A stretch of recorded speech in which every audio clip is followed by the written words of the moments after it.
Praise Lord, హల్లెలూయా. మరి దేవుని నామమునకు స్తోత్రములు. కూడి వచ్చిన మీ అందరికీ వందనములు. మరి ఈ సమయంలో పరిశుద్ధ గ్రంథము వైపుకి తిరుగుదాము.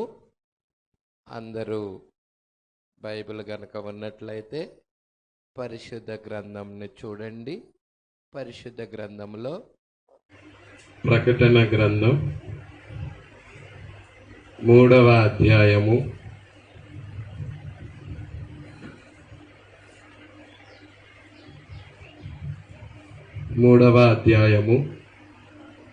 15-16 వచనాలు చదువుదాం. నీ క్రియలను నేనెరుగుదును, నీవు చల్లగానైనను వెచ్చగానైనను లేవు. నీవు చల్లగానైనను వెచ్చగానైనను ఉండిన మేలు, నీవు వెచ్చగానైనను చల్లగానైనను ఉండక నులివెచ్చగా ఉన్నావు గనుక నేను నిన్ను నా నోట నుండి ఉమ్మివేయనుద్దేశించుచున్నాను.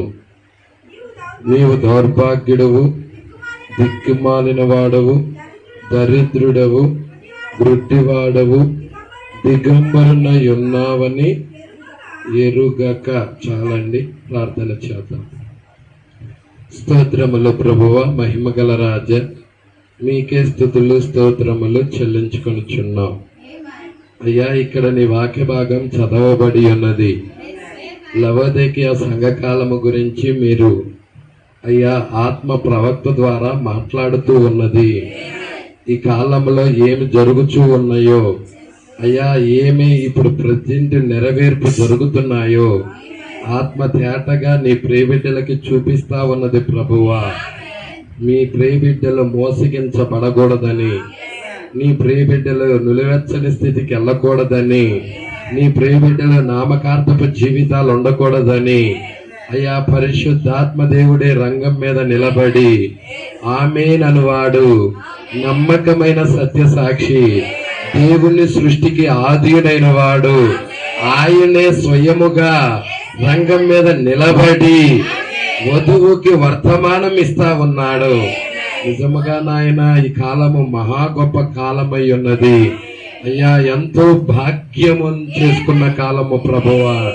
అయ్యా, నిశ్చయముగా నాయన వధువుకి వర్తమానికుడుగా ఆయనే ఉన్నాడు ప్రభువా. ఆమేన్ అనువాడుగా ఉన్నాడయ్యా. అయ్యా, నిశ్చయముగా నాయన ఈ కాలంలో నువ్వు దిగొచ్చిన దేవుడవు. ఏ కాలంలో లేని మహిమ ఈ కాలంలోనే ఉన్నది ప్రభువా. నిశ్చయముగా ఈ ప్రియ బిడ్డలతో మీరు మాట్లాడమని అడుగుచున్నాము. బలహీనమైన బిడ్డలను బలపరచండి, వ్యాధిగ్రస్తులను స్వస్థపరచండి, నెమ్మది లేని వారికి నెమ్మది అనుగ్రహించండి. ఇప్పటిదాకా నీ ప్రియ బిడ్డల పాటల ద్వారా నేను స్తుతించారు. చప్పట్లు కొడుతూ వాయిద్యాలు వాయించుచు కంఠ స్వరాల ద్వారా నిన్ను మహిమపరిచారు. అతి ప్రాముఖ్యమైన భాగంలోనికి మేము వచ్చి ఉన్నాము ప్రభువా. ప్రస్తుతము ఈ కాలపు వర్తమానము మీరు మాతో మాట్లాడమని అడుగుచున్నాము. నీ కృప మా అందరికి అనుగ్రహించమని, మా మధ్య ఒక్క బలహీనుడు కూడా లేకుండా చేయమని నజరేయుడైన యేసుక్రీస్తు నామములో ప్రార్థన చేసి అడిగి వేడుకొనుచున్నాము. ఆమేన్, హల్లెలూయా. కూర్చుందాం. చైర్లు లోన చాలా ఉన్నాయి ఖాళీగా. మరి బయట వారు కూడా లోన చైర్లు నింపాల్సిందిగా కోరుచున్నాము. హల్లెలూయా. చక్కగా కుర్చీలో లోన ఖాళీ చైర్స్ ఉన్నాయి కాబట్టి మరి కింద కూర్చోలేని వారు చైర్లో కూర్చోండి.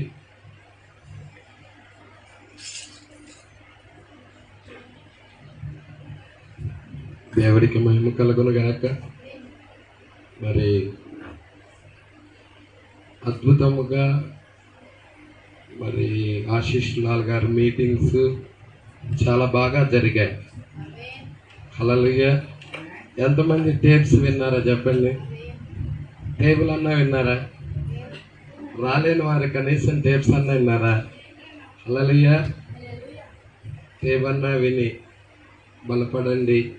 చాలా అద్భుతమైన సబ్జెక్ట్స్. ఎత్తబడాలి అనుకున్న వారికి మంచి సబ్జెక్టులు అసలు నిజముగా మేము వెళ్ళాము, ఆ దిగమర్ర ప్రాంతానికి వెళ్ళాము. అద్భుతముగా అక్కడ మరి దేవుడు మాట్లాడాడు. కానీ టేబు విన్నదానికంటే కూడా కరెక్ట్గా ఎదురుగా ఉండి ముఖాముఖిగా మాట్లాడిన దానికి చాలా ఆనందం వేస్తుంది, చాలా సంతోషం వేస్తుంది. అది హల్లెలూయా. మరి అంత ఆనందము మేము వెళ్ళి పొందుకున్నామని నమ్ముచున్నాను. హల్లెలూయా. మరి మమ్మల్ని మంచిగా రిసీవ్ చేసుకున్నారు. మరి దిగమర పాస్టర్ గారు కూడా ఫోన్ చేసి రమ్మని చెప్పినప్పుడు నేను ఏసేపు ఇద్దరం వెళ్ళటం జరిగింది దిగమరు. మరి ఇక్కడ రతన్ ప్రదీప్ పాస్టర్ గారు కూడా మనకు ఫోన్ చేయటం జరిగింది. సంఘమంతా రండే బ్రదర్ అని ఇన్వైట్ చేస్తారు. వాళ్ళు కూడా చక్కగా ఈ 2 ప్లేస్లకి మనం వెళ్ళటం జరిగి ఉన్నది. దేవుడికి మహిమ కలుగును గాక. మరి దేవుడి చిత్తమైతే సంఘమా ప్రార్థించండి. మరి రాకడ కనుక ఆలస్యం అయితే మరి మన మధ్యకి ఆశీష్ లాల్ గారిని ఇన్వైట్ చేద్దాం. అందరము తలా కొంచెం వేసుకొని మరి ఆశీష్ లాల్ గారిని మన మధ్యకి పిలుద్దాం. కంపల్సరిగా ఆయన వస్తాడు. మరి మీరందరూ ప్రార్థించండి. ప్రార్థించటమే కాదు, గుప్పిళ్ళు కూడా ఇవ్వాలి. హల్లెలూయా. అందరూ ప్రార్థించాలి, గుప్పిళ్ళు ఇవ్వాలి, పరిచర్య కూడా చేయాలి. 3 ఉన్నాయి. ప్రైజ్లాడ్. దేవుడికి వైభవం కలుగును గాక. మరి దేవుడి చిత్తమైతే మళ్ళీ ఈ ట్రిప్లో మరి అడుగుదామని అనుకుంటున్నాను. మరి కొంచెం ఆశీష్ లాల్ గారు అంటే ఖర్చుతో కూడినదే, అయినా కానీ పిలుద్దామని నాకు ఒక ఆశ. అలాంటి సేవకులు దర్శించటం, ఆత్మపూర్ణులైన సేవకులు మన మందిరాన్ని కూడా దర్శించటం గొప్ప భాగ్యముగా ఎంచుకుంటున్నా. ప్రజల వరము కలిగిన దైవ సేవకులు ఆయన. అంటే ఆ యొక్క వర్తమానాలు మీరు వినండి, ఆయనలో వరము ఉన్నదో లేదో మీకు అర్థమైపోతుంది. హల్లెలూయా. మంచి ఆత్మతో నింపబడిన సేవకులు. అలాంటి సేవకులని మన మధ్యకి ఆహ్వానం చేద్దాం. ప్రార్థన చెయ్యండి. ఖచ్చితంగా దేవుడి చిత్తమైతే ఆయన్ని మన మధ్యకి ఆహ్వానించాలని నేను కోరుకుంటున్నాను. ఖచ్చితంగా వస్తాడని నమ్ముచున్నాను. దేవుడికి మహిమ కలుగును గాక. గమనించండి, అడుగుదాం, డేట్స్ అడుగుదాం. మరి ట్రిప్ వచ్చేటప్పుడు మన తెనాలి కాకపోయినా చేబ్రోలకైనా, ఇక్కడంటే ప్లేస్ లేదు కాబట్టి అక్కడ బయట ఓపెన్గానే పెట్టేద్దాం. చాలా మైదానం ఉన్నది అక్కడ, ప్లేస్ ఎదురుగానే పెట్టడం జరుగుతుంది. చక్కగా పెట్టి వాక్యాన్ని వినిపింపజేద్దాం. మరి దేవుడి చిత్తమైతే ఒక్క కూడిక లేకపోతే 2 కూడికలైనా తీసుకుందాం. హల్లెలూయా. ప్రార్థన చేయండి. దేవుడు గొప్ప కార్యం చేస్తాడు. దేవుడికి మహిమ కలుగును గాక. అని అద్భుతమైన అంత ఎత్తబాటు గురించే మాట్లాడాడండి. మన స్థానము, వాక్యంలో మన స్థానం ఏంటో దానిలో చూపించాడు. హల్లెలూయా. చివరి వర్తమానం, చివరి ఇక్కడికి వచ్చినాడు చెప్పండి. ఎక్కడికి? విజయవాడ దగ్గర వడ్డేశ్వరం వచ్చిన వాళ్ళు. చివరి వర్తమానం టైటిల్ ఏంటి?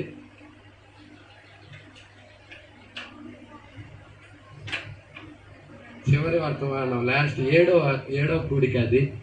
అలాగే 7వ కూడిక. కానీ ఆ ప్లేస్ కూడా నాకు చాలా బాగా నచ్చింది. ఎందుకంటే ఆ ప్లేస్ ఎలా ఉందంటే త్రిభుజ ఆకారంలో ఉంది. ఆయన చెప్పేదాకా నేను ఆ ప్లేస్ ఆలోచించలేదు. మరి రాజవర్ధన్ గారు చెప్తుంటే ఇది త్రిభుజ ఆకారంలాగా ఇట్లాగా 3 కోణాలుగా వాళ్ళు పెట్టిన ప్లేస్ అలాగే ఉంది. అది క్రాస్గా ఒక త్రిభుజం ఆకారంలో ఇట్లాగుంది. మరి చూసినప్పుడు ఇదంతా ఇక్కడ ఏదో దేవుడు కార్యం చేస్తున్నాడు, మొత్తానికి అద్భుతంగా ఉన్నది అనుకున్నాను. ఆ రోజు 7వ కూడికలో 7వ ముద్ర మీద మాట్లాడాడు. 7th సీల్ అదంతా. దేవుడికి మహిమ కలుగును గాక. చాలా సామాన్యమైన విషయాలు మనకు అర్థమయ్యే రీతిగా మాట్లాడాడు. మరి ఆ టేప్స్ ఉన్నాయి, చక్కగా వినండి. యూట్యూబ్లో ఉన్నాయి. మరి సమయాన్ని వ్యర్థపరచుకోవద్దు. సమయాన్ని మరి సద్వినియోగపరచుకోవాల్సిందిగా ప్రభు పేరట మనవి చేయుచున్నాను. ఆయన కాన్సెప్ట్ ఒత్తిడి వధువు మీదకి రావడానికి సిద్ధముగా ఉన్నది. మరి ఈ సంఘాలే పెద్ద పెద్ద సంఘాలన్నీ కూడా కలిసి ఏకమై ఒక లెటర్ రాసినాయి. ఆ లెటర్లో ఏం రాసినాయి అంటే, మరి ప్రతి సంఘము కూడా ఈ పెద్ద సంఘాలతో ఏకీభవించాలి. ఒకవేళ ఏకీభవించని పరిస్థితుల్లో ఆ సంఘము ఆరాధన చేయడానికి కానీ, ఆ సంఘము దేవుణ్ణి ఆరాధించడానికి కానీ వీలు లేదని ఆ యొక్క పైకి లెటర్ పంపించేసేది. పైకి ఆల్రైట్ ఉన్నతమైన అధికారుల దగ్గరికి ఆ లెటర్ పంపటం జరిగి ఉన్నదంట. మరి ఒత్తిడి అనేది అది త్వరలో రాబోతా ఉన్నది. ఎప్పుడు దాన్ని అమలు చేస్తారో తెలియదు, కానీ అది అమలు చేశారంటే మాత్రం వధువు మీదకి ఒత్తిడి వస్తుంది. అంటే ప్రభుత్వము సంఘము అనుసరిస్తుంది, సంఘాన్ని అనుసరిస్తుంది అంట ప్రభుత్వము కూడా సంఘం పక్షాన నిలబడుతుంది. అంటే ప్రభుత్వము ప్లస్ సంఘము ఈ రెండు కలుసుకుంటా ఉంటాయి.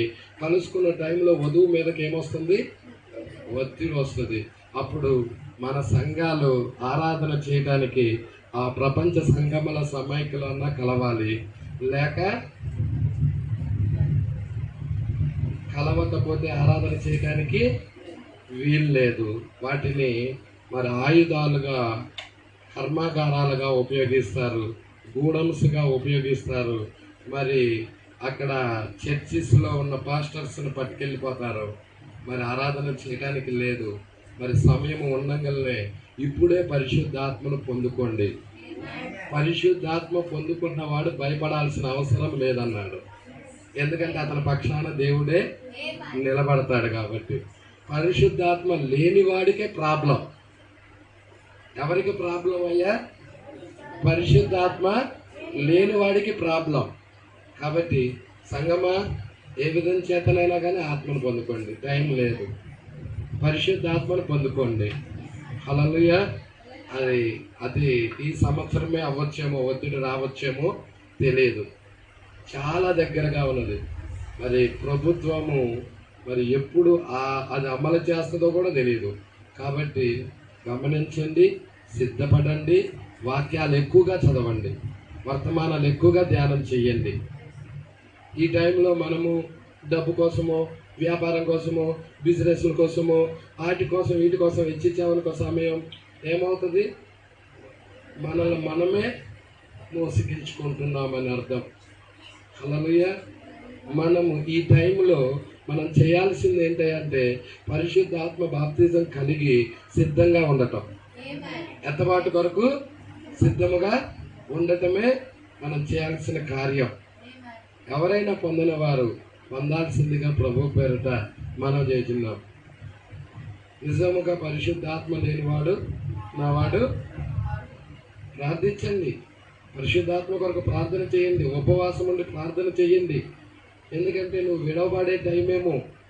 ఒకవేళ నువ్వు ఎత్తబడాలి అనుకుంటే పరిశుద్ధాత్మ ఉండాలి. పరిశుద్ధాత్మ లేకపోతే విడవబడతావు కంపల్సరీ. ఇప్పుడు ఎంత ప్రాముఖ్యమైన టైమో చూడండి ఇది. కాబట్టి ఈ టైము, ఇవన్నీ కూడా ఇప్పుడు భయంకరమైన దినాలు భూమి మీదకు రాబోతూ ఉన్నాయి. వధువు మీదకు ఒత్తిడి వచ్చే సమయం ఆసన్నంగా ఉన్నది. ఆ టేప్స్లో చెప్పాడండి ఈ విషయాలన్నీ, మీరు వినండి. మీరు ఆ టేప్స్ కంపల్సరీగా వినండి, అద్భుతంగా దీవించబడతారని నమ్ముచున్నాను. Praise Lord. హల్లెలూయా. కాబట్టి మనం లవోదికయ సంఘకాలం గురించి చూస్తున్నాము. 78వ పేరా మీ దగ్గర ఉన్నట్లయితే చూడండి. 78వ పేరా. ఇక్కడ ఏముందంటే గుడ్డివారు, దిగంబరులు.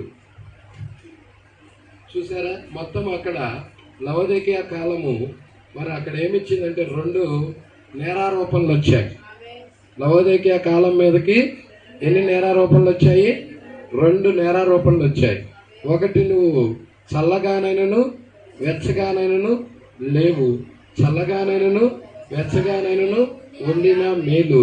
నువ్వు చల్లగానైనను వెచ్చగానైనను ఉండక నువ్వు వెచ్చగా ఉన్నావు కనుక నేను నిన్ను నా నోట నుండి. ఇది నేరారోపణ 1. 2వ నేరారోపణ ఏంటి? నీవు దౌర్భాగ్యులవు, దిక్కుమాలిన వాడవు, దరిద్రుడవు, గుడ్డివాడవు, దిగంబరువు.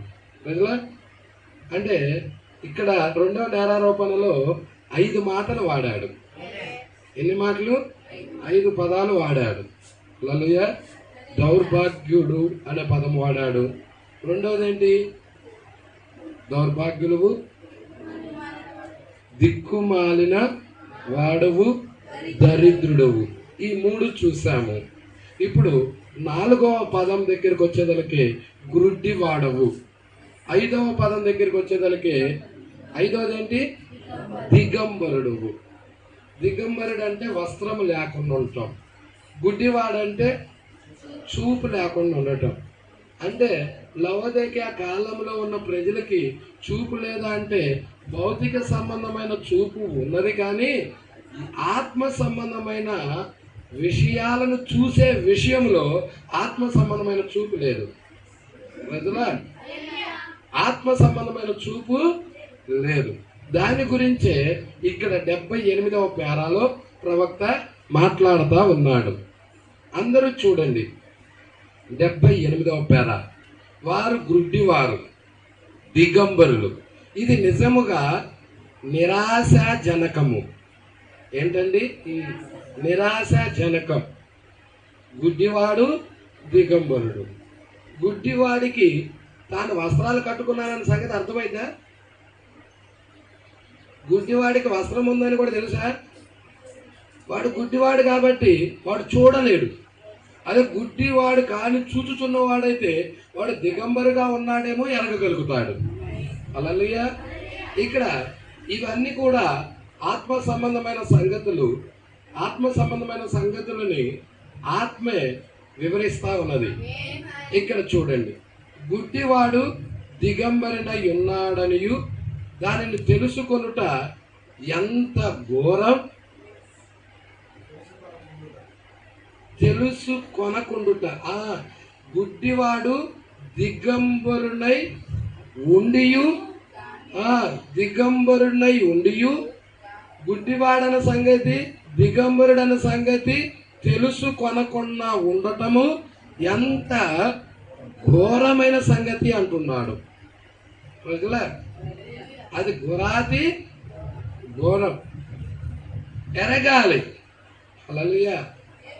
భౌతిక సంబంధమైన కళ్ళు ఉన్నాయి, ఆత్మ సంబంధమైన నేత్రం కావాలి.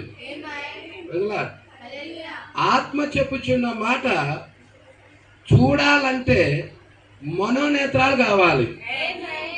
ప్రజల ఎఫెసీయులకు రాసిన పత్రికలో 1వ అధ్యాయములో ఏమున్నదో చూడండి అమ్మా. ఎన్నో వచ్చినమ్మా? 17. మరియు మీ మనోనేత్రాలు, చూసారండి, మనోనేత్రాలు వెలిగించబడినందున. అంటే ఏ నేత్రాలు? ఇవ వాక్యాన్ని చూచే నేత్రం. ఏ వచనంలో ఉన్నది? 17లో ఉంది. 17లో ఏమున్నదంటే మనోనేత్రాలు వెలిగించబడినందున అని రాయబడి ఉంది. అంటే ప్రకటన గ్రంథం 17లో ఎవరు వస్తున్నారు? 7వ దూత వస్తున్నాడు. 7వ దూత వర్తమానం నిన్ను ఏం చేస్తుంది? నీ మనోనేత్రాలు తెరుస్తున్నది, నీ గుడ్డితనం తీసేస్తున్నది, నిన్ను వెలిగింపజేస్తున్నది.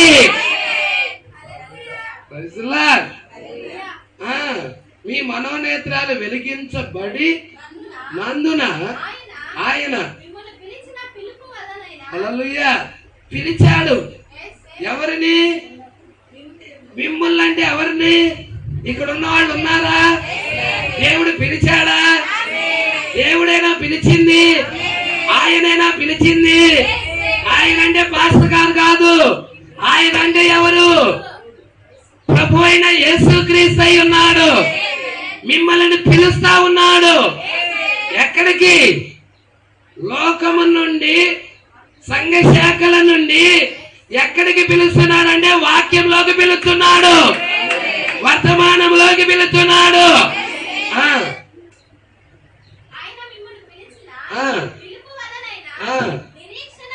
నిరీక్షణ ఎట్టిదో పరిశుద్ధులలో. ఓ ఎవరికి స్వాస్థ్యము? స్వాస్థ్యం ఎవరికి? పరిశుద్ధులు. పరిశుద్ధులే దేవుడి స్వాస్థ్యాన్ని పొందుకునేది. హల్లెలూయా. లోకము పొందుకోదు కానీ పరిశుద్ధులు పొందుకోగలుగుతారు. పరిశుద్ధులు ఆయన స్వాస్థ్యము యొక్క మహదైశ్వర్యం అండి. దేవుడికి మహిమ కలుగును గాక. ఎట్టిదో ఆయన క్రీస్తునందు వినియోగపరిచిన బలాతిశయమును బట్టి. ఎంత బలమో తెలుసా అది? మరణము కూడా ఓడిపోయింది. మరణమా నీ ముల్లెక్కడా అన్నాడు. మరణమా నీ విజయం ఎక్కడా అన్నాడు. మరణపు ముళ్ళని విరిచాడు క్రీస్తు. ఎంత శక్తి కలిగినదో చూడండి అది. మరి ఈ విషయాలు నీకు తెలవాలంటే 7వ దూతను కలుసుకోవాలి. హల్లెలూయా. 10:7లో ఉన్న ఆయన కలుసుకోవాలి. వ్యక్తిగతంగా నువ్వు ఆయన సందర్శించాలి. ఆ వర్తమానం నువ్వు ఎరగాలి. అప్పుడు నీ గుడితనం పోతుంది. దేవుడి యొక్క శక్తి నీ ముందు రిలీజ్ అవుతుంది, ప్రత్యక్షపరచబడుతుంది. అందుకే ఇక్కడ అంటున్నాడు చూడండి, వారు గుడ్డివారంట. లవోదికయ కాలంలో వారు. మరి నిన్ను లవోదికయలో ఉంచాడా? లోకము ఎక్కడుంది? లవోదికయలో ఉంది. సంఘ శాఖలు ఎక్కడున్నాయి? లవోదికయలో ఉన్నాయి. కానీ వధువు మాత్రం లోకంలో లేదు, సంఘ శాఖలో లేదు. ఎక్కడికి వచ్చింది? హల్లెలూయా. విడిచి, లోకాన్ని విడిచి, ఐగుప్తుని విడిచి, సంఘ శాఖను విడిచి బయటకు వచ్చేసింది. ఇంకా అక్కడే ఉన్నారా? బయటకు వచ్చారా? అక్కడే ఉన్నారా? వచ్చారా? లేదు పాస్ గారు, ఇంకా అక్కడే ఉన్నామంటారా? బయటకు వచ్చేసాం. ఆచార భక్తి నుండి బయటకు వచ్చేసాం. సిద్ధాంతాల నుండి బయటకు వచ్చేసాం. మానవ కల్పిత బోధల నుండి బయటకు వచ్చేసాం. మోషే వర్తమానం మనల్ని బయటికి తెచ్చింది. ఎందుకంటే అంత్య దినాలలో మోషే ఆత్మ, ఏలియా ఆత్మ, క్రీస్తు ఆత్మ 3 కలిసి ఏకమై నిన్ను ఎత్తబాటులోకి తీసుకొని వెళ్ళబోతున్నాయి. మరి మోషే ఆత్మ వచ్చి ఏం చేసింది? మోషే ఆత్మ ఈ కాలంలో పనిచేసిందా? ఈ కాలంలో జనుల మీద మోషే ఆత్మ పనిచేసిందా? మోషే మరి దేవుణ్ణి కలుసుకున్నాడా? అగ్ని స్తంభాన్ని కలుసుకున్నాడా? మరి ఈ కాలపు మోషే కూడా అగ్ని స్తంభాన్ని కలుసుకున్నాడా? మొదటి నిర్గమం ప్రవక్తేనా మోషే? మోషే ప్రవక్తేనా? మొదటి నిర్గమానికే ఆయన ప్రవక్త. ఈయన కూడా 3వ నిర్గమానికి ప్రవక్తేనా? 3వ నిర్గమం జనులేనా మనము? హల్లెలూయా. ఐగుప్తు బానిసత్వము నుండి విడిపించి తీసుకొచ్చాడా మోషే? ఈయన వర్తమానము సంఘ శాఖల నుండి విడిపించి మనలను కూడా బయటికి తీసుకొని వచ్చిందా? హల్లెలూయా. మోషే మరి పర్వతం మీదకి కొనిపోబడ్డాడా? మేఘంలోకి వెళ్ళాడా? మరి 10 ఆజ్ఞలు తీసుకొని వచ్చాడా? మరి ఈయన కూడా పర్వతం మీద కొనిపోబడ్డాడా? ఇదిగో ఈ మేఘంలోకి వెళ్ళాడు ఆయన. మరి 7 ముద్రల పుస్తకాలు తీసుకొని వచ్చాడా?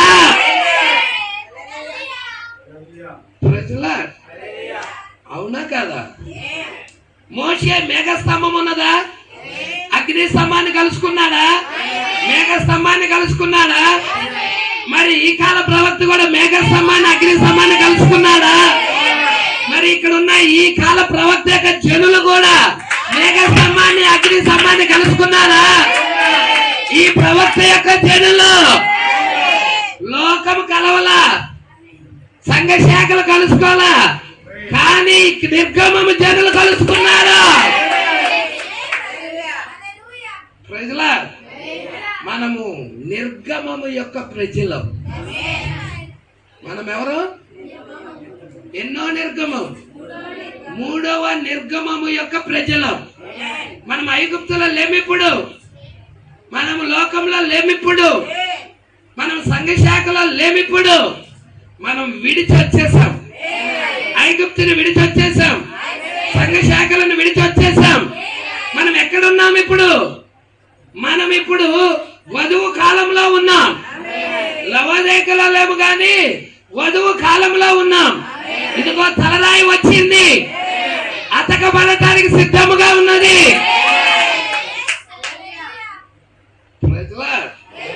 అందుకే ఇక్కడ అంటున్నాడు, చూడండి, వారు గుడ్డివారు, దిగంబరులు, కానీ ఆ సంగతిని అది లవోదికీయ కాలం ఎరగదు. ఇక్కడ ఉన్నవారు ఎవరైనా గాని గుడ్డివారుగా ఉన్నారా? ఎవరైనా గాని దిగంబరులుగా ఉన్నారా? ఒకవేళ ఉన్నట్లయితే ఇప్పుడే వస్త్రం సంపాదించుకోండి. హల్లెలూయా. మీకు తెలుసా, మంచి సమరయుడు వచ్చింది దేనికి? మంచి సమరయుడు వచ్చాడు. వచ్చాడా రాలేదా?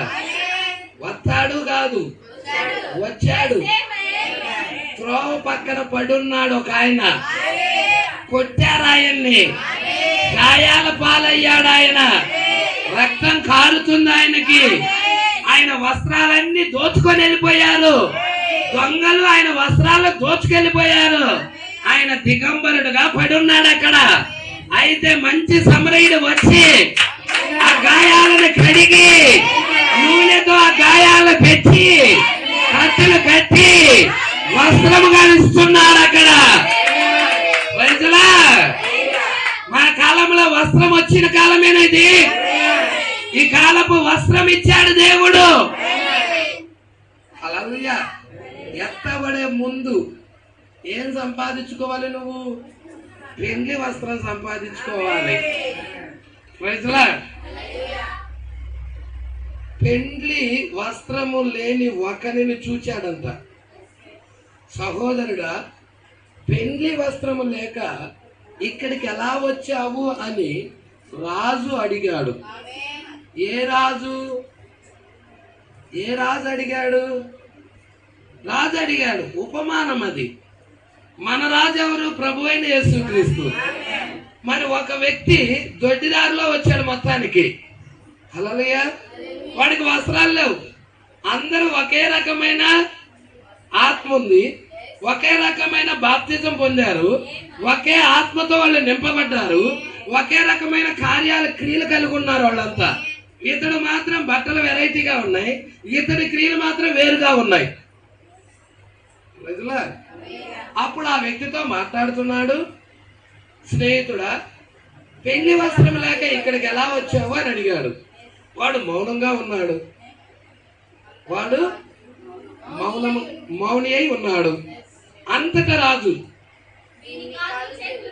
వీడు మౌనంగా ఉన్నాడు, ఏం ఆన్సర్ ఇట్లా వాడు. ఏమంటే వీడు కాళ్ళు చేతులు కట్టేసి వెలుపటి చీకటిలోనికి త్రోసివేయుడి. అక్కడ ఏడుపు, పండ్లు కొరుకుట. అది వేదనకరమైన స్థలమేనా? అవునా? మరి ఆ వేదనకరమైన స్థలంలోకి వెళ్ళేది ఎవరు? వస్త్రము. మరి వధువుకి ఏముంది? వస్త్రం ఉన్నది. దేవుడు వస్త్రం ఇచ్చాడు. దేవుడు వధువుకి ఏమిచ్చాడు? వస్త్రం ఇచ్చాడు. వస్త్రము కట్టుకోవాలి. హల్లెలూయా. ఇక్కడికి రండి. వారు గుడ్డివారు, దిగంబరులు, కానీ ఆ సంగతి వారికి మాత్రం తెలియటల్లా. ఎందుకు ఎరగరు? వాళ్ళు చూడటానికేమో కళ్ళు లేవు, ఆత్మ సంబంధమైన కళ్ళు లేవు. వాళ్ళు దిగంబరులని సంగతి కూడా వాళ్ళు ఎరగరు.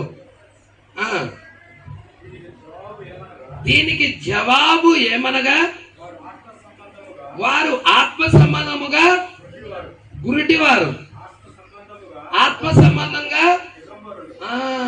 అది భౌతిక సంబంధంగా కాదు, ఆత్మ సంబంధముగా గుడ్డోళ్ళు, ఆత్మ సంబంధముగా దిగంబరులోళ్ళు. అవునా?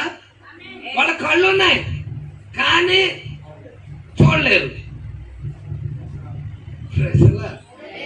వాళ్ళకి కళ్ళు ఉన్నాయి కానీ చూడలేరు వాళ్ళు. దేవుడికి మహిమ కలుగును గాక. చెవులు ఉన్నాయి కానీ వినలేరు వాళ్ళు. మీకు ఒకటి చూపిస్తా బైబిల్లో, మీరు ఆ బైబిల్ లేఖనం వైపుకి చూడాలి. హల్లెలూయా. ఇక్కడ ఆ దాని గురించే వస్తుంది, చూద్దాం. నేను చూపిస్తాను, చదువయ్యా.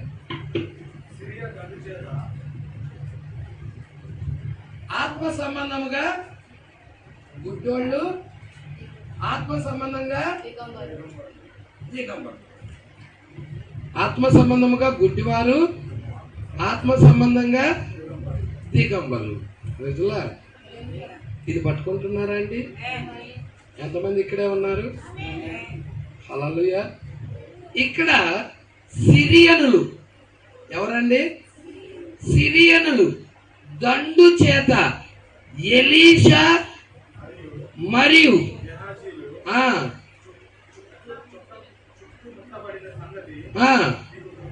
ఇప్పుడు ఆ కొండ పర్వతం మీద ఎలీషా ఉన్నాడు, గెహాజీ ఉన్నాడు. సిరియన్లు ఏం చేశారు? చుట్టుముట్టేసేసారు. సిరియన్లు ఏం చేశారండి? ఇది రాజుల గ్రంథం అనుకుంటా, తీసారా అండి?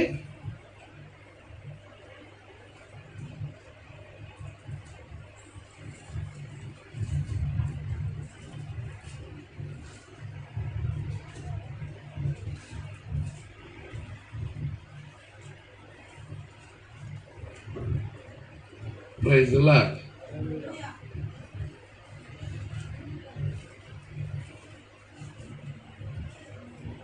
సిరియనులు ఎన్నో అధ్యాయం అండి?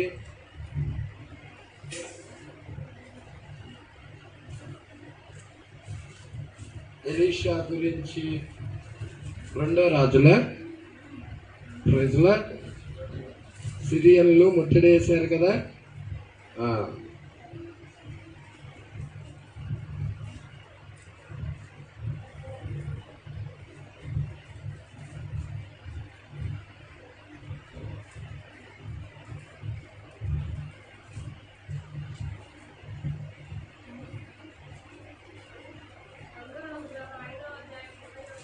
చూడండి, 5వ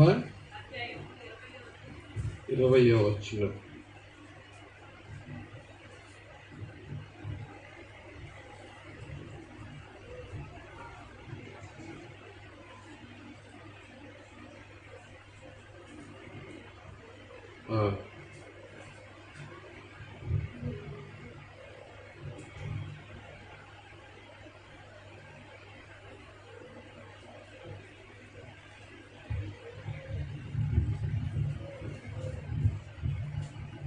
ఇది నయమాను గురించి అమ్మా, ఇది నయమాను గురించిది కాదు.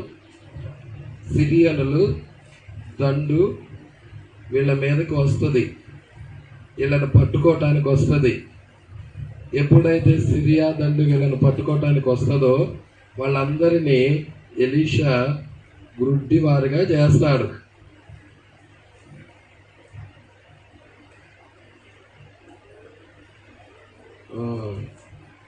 ఇక్కడే ఉంటుంది.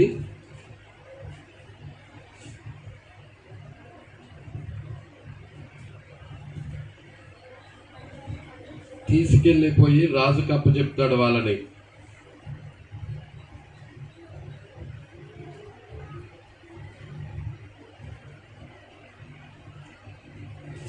అదే 6వ అధ్యాయం అనుకుంటా. చూడండి, 6వ అధ్యాయమేనండి, ఇక్కడే ఉన్నది. 6వ అధ్యాయము 8వ వచనం. సిరియా రాజు ఇజ్రాయేలుతో యుద్ధము చెయ్యవలెనని కోరి తన సేవకులతో ఆలోచన చేసి ఫలాని స్థలమందు ఫలాని స్థలమందు ఏమంటున్నాడండి? ఫలాని స్థలమందు మన దండు పేట ఉంచుదుమని, ఫలానా స్థలంలో మన దండు సిద్ధముగా ఉన్నది, ఇజ్రాయేల్ రాజును పట్టుకొని వచ్చేద్దాం. ఆ దండుని ఆ ప్లేస్లో తెలియకుండా, ఇజ్రాయేల్ రాజుకి తెలియకుండా సీక్రెట్గా మన వారి అందరినీ ఆ ప్లేస్కి పంపిద్దాం, తరలిద్దాం. ఇజ్రాయేల్ రాజు ఆ ప్లేస్కి వచ్చేస్తాడు. వచ్చేసినప్పుడు 4 దిక్కుల నుండి మన దండు అతన్ని ముట్టడేసి అతన్ని బంధిస్తాము. ఈజీగా రాజు పట్టబడితే ఈజీగా దేశం పట్టబడిపోతుంది అనే ప్లాన్తో సిరియా రాజు ఏం చేస్తాడంటే, మరి అత్యవసర సమాచారాన్ని ఏర్పాటు చేసి అండర్ గ్రౌండ్లోకి వెళ్ళి ఇక ఇజ్రాయిల్కి వాళ్ళని ఎలా పట్టుకోవాలి, ఇజ్రాయిల్ రాజుని ఏ విధముగా పట్టుకోవాలి అని ప్లాను, ముఖ్యమైన అధిపతులను, ముఖ్యమైన వారిని, సైన్యాధ్యక్షులను పిలిపించి అక్కడ ఎలా పట్టుకుందామా ఏమిటా అని స్కెచ్ చేస్తారు. ప్రజల స్కెచ్ చేసేసేదానికి ఈ సంగతి ఎవ్వరికీ తెలియదు. ఈ సంగతి బయట ఉన్న నరమాతృడు ఎవ్వరికీ తెలియదు. అయితే దేవుడు దీనిని ఎరిగిన ఆయన ప్రవక్తకు చూపిస్తాడు. ప్రజల ప్రవక్త ఏం చేస్తాడంటే సమాచారాన్ని ఇజ్రాయెల్ రాజుకు అందిస్తాడు. అయ్యా నాయన, నువ్వు ఆ ప్రాంతానికి వెళ్ళొద్దు, ఆ ప్రాంతంలో సిరియన్లు ముట్టడేశారు. ఏం చేశారు? సిరియన్లు ముట్టడేశారు, నిన్ను పట్టుకుంటారయ్యా అని ప్రవక్త చెప్తాడు. రాజు ఏం చేస్తాడంటే అసలు ఆ ప్రాంతంలో సిరియన్లు ఉన్నారో లేదో వెళ్ళి చూసి రమ్మని కొంతమందిని పంపిస్తాడు. ఈ నెలకొండ ఆ ప్రాంతానికి వెళ్ళేదానికి ఆ ప్రాంతంలో ఆల్ రైట్ సిరియన్లు ముట్టడి, ఆ దండు సమాచారం అంతా కూడా చెప్పి, అయ్యా నిజమే, ప్రవక్త గారు చెప్పింది కరెక్టే, అక్కడ నిశ్చయంగా సిరియన్లు ఉన్నారు అని చెప్తాడు. అప్పుడు రాజు ఆ ప్రాంతానికి వెళ్లకుండా ఆగిపోతాడు. ఇక్కడ చదువుతాం. సిరియా దండు చేత ఎలీషా, గెహాజీలు ఇక్కడ ఇంకా కాలేదు. 2వ రాజులు 6వ అధ్యాయము తీసారా? 10వ వచనం. ఇజ్రాయేల్ రాజు దైవజనుడు తనకు తెలిపి హెచ్చరిక చేసిన స్థలమునకు పంపిన సంగతి తెలుసుకొని తన వారిని రక్షించుకొనెను. ఇలాగు మాటి మాటికి జరుగుచు, అంటే మాటి మాటికి అంటే ఒక్క టైం అనే అనేక పర్యాయాలు. అవునా? మాటి మాటికి అంటే అర్థం ఏంటి అంటే ఈరోజు స్కెచ్ చేశాడు, ఈరోజు స్కెచ్ చేయగలనే రాజు ఈరోజు రాలా. ఇలా ప్లాన్ అంతా ఏమైంది? ఫ్లాప్ అయిపోయింది. ఇలా ప్లాను ఫ్లాప్ అయిపోయింది. అరే, రాజు పొద్దున్నే వాకింగ్కి ఇటు వచ్చేవాడు, ఎందుకు రాలేదబ్బా ఈరోజు? సరే, ఏదో కడుపులో నొప్పి వచ్చి రాలేదేమోలే అనుకొని సరే 2వ రోజు మరలా స్కెచ్ చేస్తారు. 2వ రోజు మరలా స్కెచ్ చేస్తారు. 2వ రోజు స్కెచ్ చేసేదానికి 2వ రోజు కూడా రాజు రాడు. 2వ రోజు కూడా రాజు రాడు. అరే ఏమైంది? ఈ రోజు కూడా రాజు రాలేదు. నిన్నటి దినాన చూస్తే నిన్నటి దినాన రాజు రాలేకపోయాడు. పోనీ ఏదో ప్రాబ్లం అయి రాలేదేమో అనుకున్నా. ఈ రోజు కూడా రోజు డైలీ వచ్చేవాడే, ఈ రోజు ఎందుకు రాలేదు అని ఆలోచన కలిగిద్ది. తర్వాత సిరియా రాజు అత్యవసర సమావేశాన్ని ఏర్పాటు చేస్తాడు. రండి, ఎందరైతే ఉన్నారో ఈ సమాచారానికి మన యొక్క ఆ ప్లేస్కి, అత్యవసర సమావేశానికి వెళ్ళే ప్లేస్కి మీరందరినీ రాజు రమ్మన్నారని చెప్పేసి వాళ్ళకి ఆహ్వానం పలుకుతాయి, ఇస్తాడు. వాళ్ళందరూ వస్తారు, లోనకు వచ్చేస్తారు. లోనకు వచ్చేసేదలకే ఇక తలుపులు వేయబడతాయి. అక్కడ అందరూ సైన్యాధ్యక్షులు అందరూ ఉంటారు. ఇక సిరియా వాళ్ళు ముఖ్యులు అందరూ ఉంటారు. అవును, మనము ప్లాన్ వేస్తున్నాం, ఈ ప్లాన్ అంతా విఫలమైపోతుంది. ఇంతకీ మీలో ఇజ్రాయేల్ పక్షం వహించిన వాడెవడో చెప్పండి నాకు. వాళ్ళంతా ఇప్పుడు మీరు సైలెంట్గా ఉన్నట్టు వాళ్ళు సైలెంట్గా ఉన్నారు. మీరు ఎలా సైలెంట్గా ఉన్నారో వాళ్ళు సైలెంట్గా ఉన్నారు. రాజు మాట్లాడుతుంటే హల్లెలూయా మాట్లాడుతుంటే, సిరియా రాజు మాట్లాడుతుంటే వాళ్ళంతా సైలెంట్ అయిపోయారు. ఏంటి, ఎవరు మన పలకరేంటి? మన ప్రయత్నాలన్నీ ముమ్మారు విఫలమైపోయాయి. మనకు తప్ప వేరే బయట వాడికి ఎవ్వడికి తెలియదు ఈ విషయం. మనకే తెలియాలి. ఎవరో ఈ విషయాన్ని ఇజ్రాయేల్ రాజుకి సమాచారాన్ని తెలియజెప్తున్నాడు. ఎవరు ఇజ్రాయేల్ రాజు పక్షం వహించిందో చెప్పండి నాకు అన్నప్పుడు వాళ్ళలో ఒక ఆయన వచ్చాడు. ఒక ఆయన వచ్చి అంటున్నాడు, రాజా, ఇజ్రాయేల్ పక్షం వహించిన వాళ్ళలో మనలో ఒక్కడు కూడా లేడు. ఏంటి, ఒక్కడు కూడా లేడా? మరి ఎలా తెలుస్తుంది ఇజ్రాయేల్ రాజుకి సమాచారాలు అని అడుగుతున్నాడు. అయితే ఈ సమాచారము తెలిసిన ఆయన ఒక ఆయన ఉన్నాడయ్యా. ఎవరైనా? మనలో కాదయ్యా అది. మనలో కాదా? మనలో కాకపోతే ఇంకా ఈ సమాచారం మనకు తప్ప ఎవరికి తెలుసు? వాళ్ళ దేశంలో ఒక ప్రవక్త ఉన్నాడు. ఆ ప్రవక్తకి నువ్వు మాట్లాడేది కూడా తెలుసు.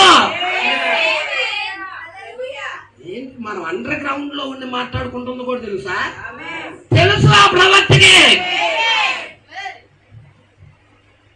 మనకు తప్ప వేరొకళ్ళకి ఈ విషయాలే తెలియవు. అలాంటిది ఆ ప్రవక్తకి తెలుసా అంటే ఆ ప్రవక్త సమస్తం ఎరిగిన ఆయనయ్యా. ఇప్పుడు రాజులు కాదు పట్టుకోవాల్సింది, ఆ ప్రవక్తను పట్టుకోరండి. ఇప్పుడు రాజును కాదు పట్టుకోవాల్సింది, ఇప్పుడు ఆ ప్రవక్తను పట్టుకురాండి అని ఇప్పుడు ప్రవక్త దగ్గరికి పంపించాడు సైన్యాన్ని. అందరికి ఫోటో ఇచ్చాడు. ఆ ప్రవక్త ఫోటో అందరికి ప్రవక్త ఫోటో ఇచ్చి, ఇదిగో ఈ ఫోటోలో ఉన్నాయన తెలుసా, ఈ ఫోటోలో ఉన్నాయన తెలుసా అని అడుగుతా ఉన్నారు. ఎక్కడుంటాడు, ఈ ఫోటోలో ఉన్నాయన ఎక్కడుంటాడు అని అడుగుతున్నారు. అయ్యా, ఈ ఫోటోలో ఉన్నాయన మా కాల ప్రవక్త, మా కాల ప్రవక్త ఆయన. అదిగో ఆ పర్వతం మీద నిలబడి ఆ పర్వతంలో నివసిస్తున్నాడని ఒక చిన్నది చెప్పింది. ప్రజలా సరే, ఇక అడ్రస్ దొరికింది పాడినని అందరూ ఇక వాకీ టాకీలు పెట్టుకున్నారు. ఇక ముట్టడేసేసారు, పర్వతం మొత్తం ముట్టడేసేసారు. ఆ రాత్రి కూడిక అయిపోయింది.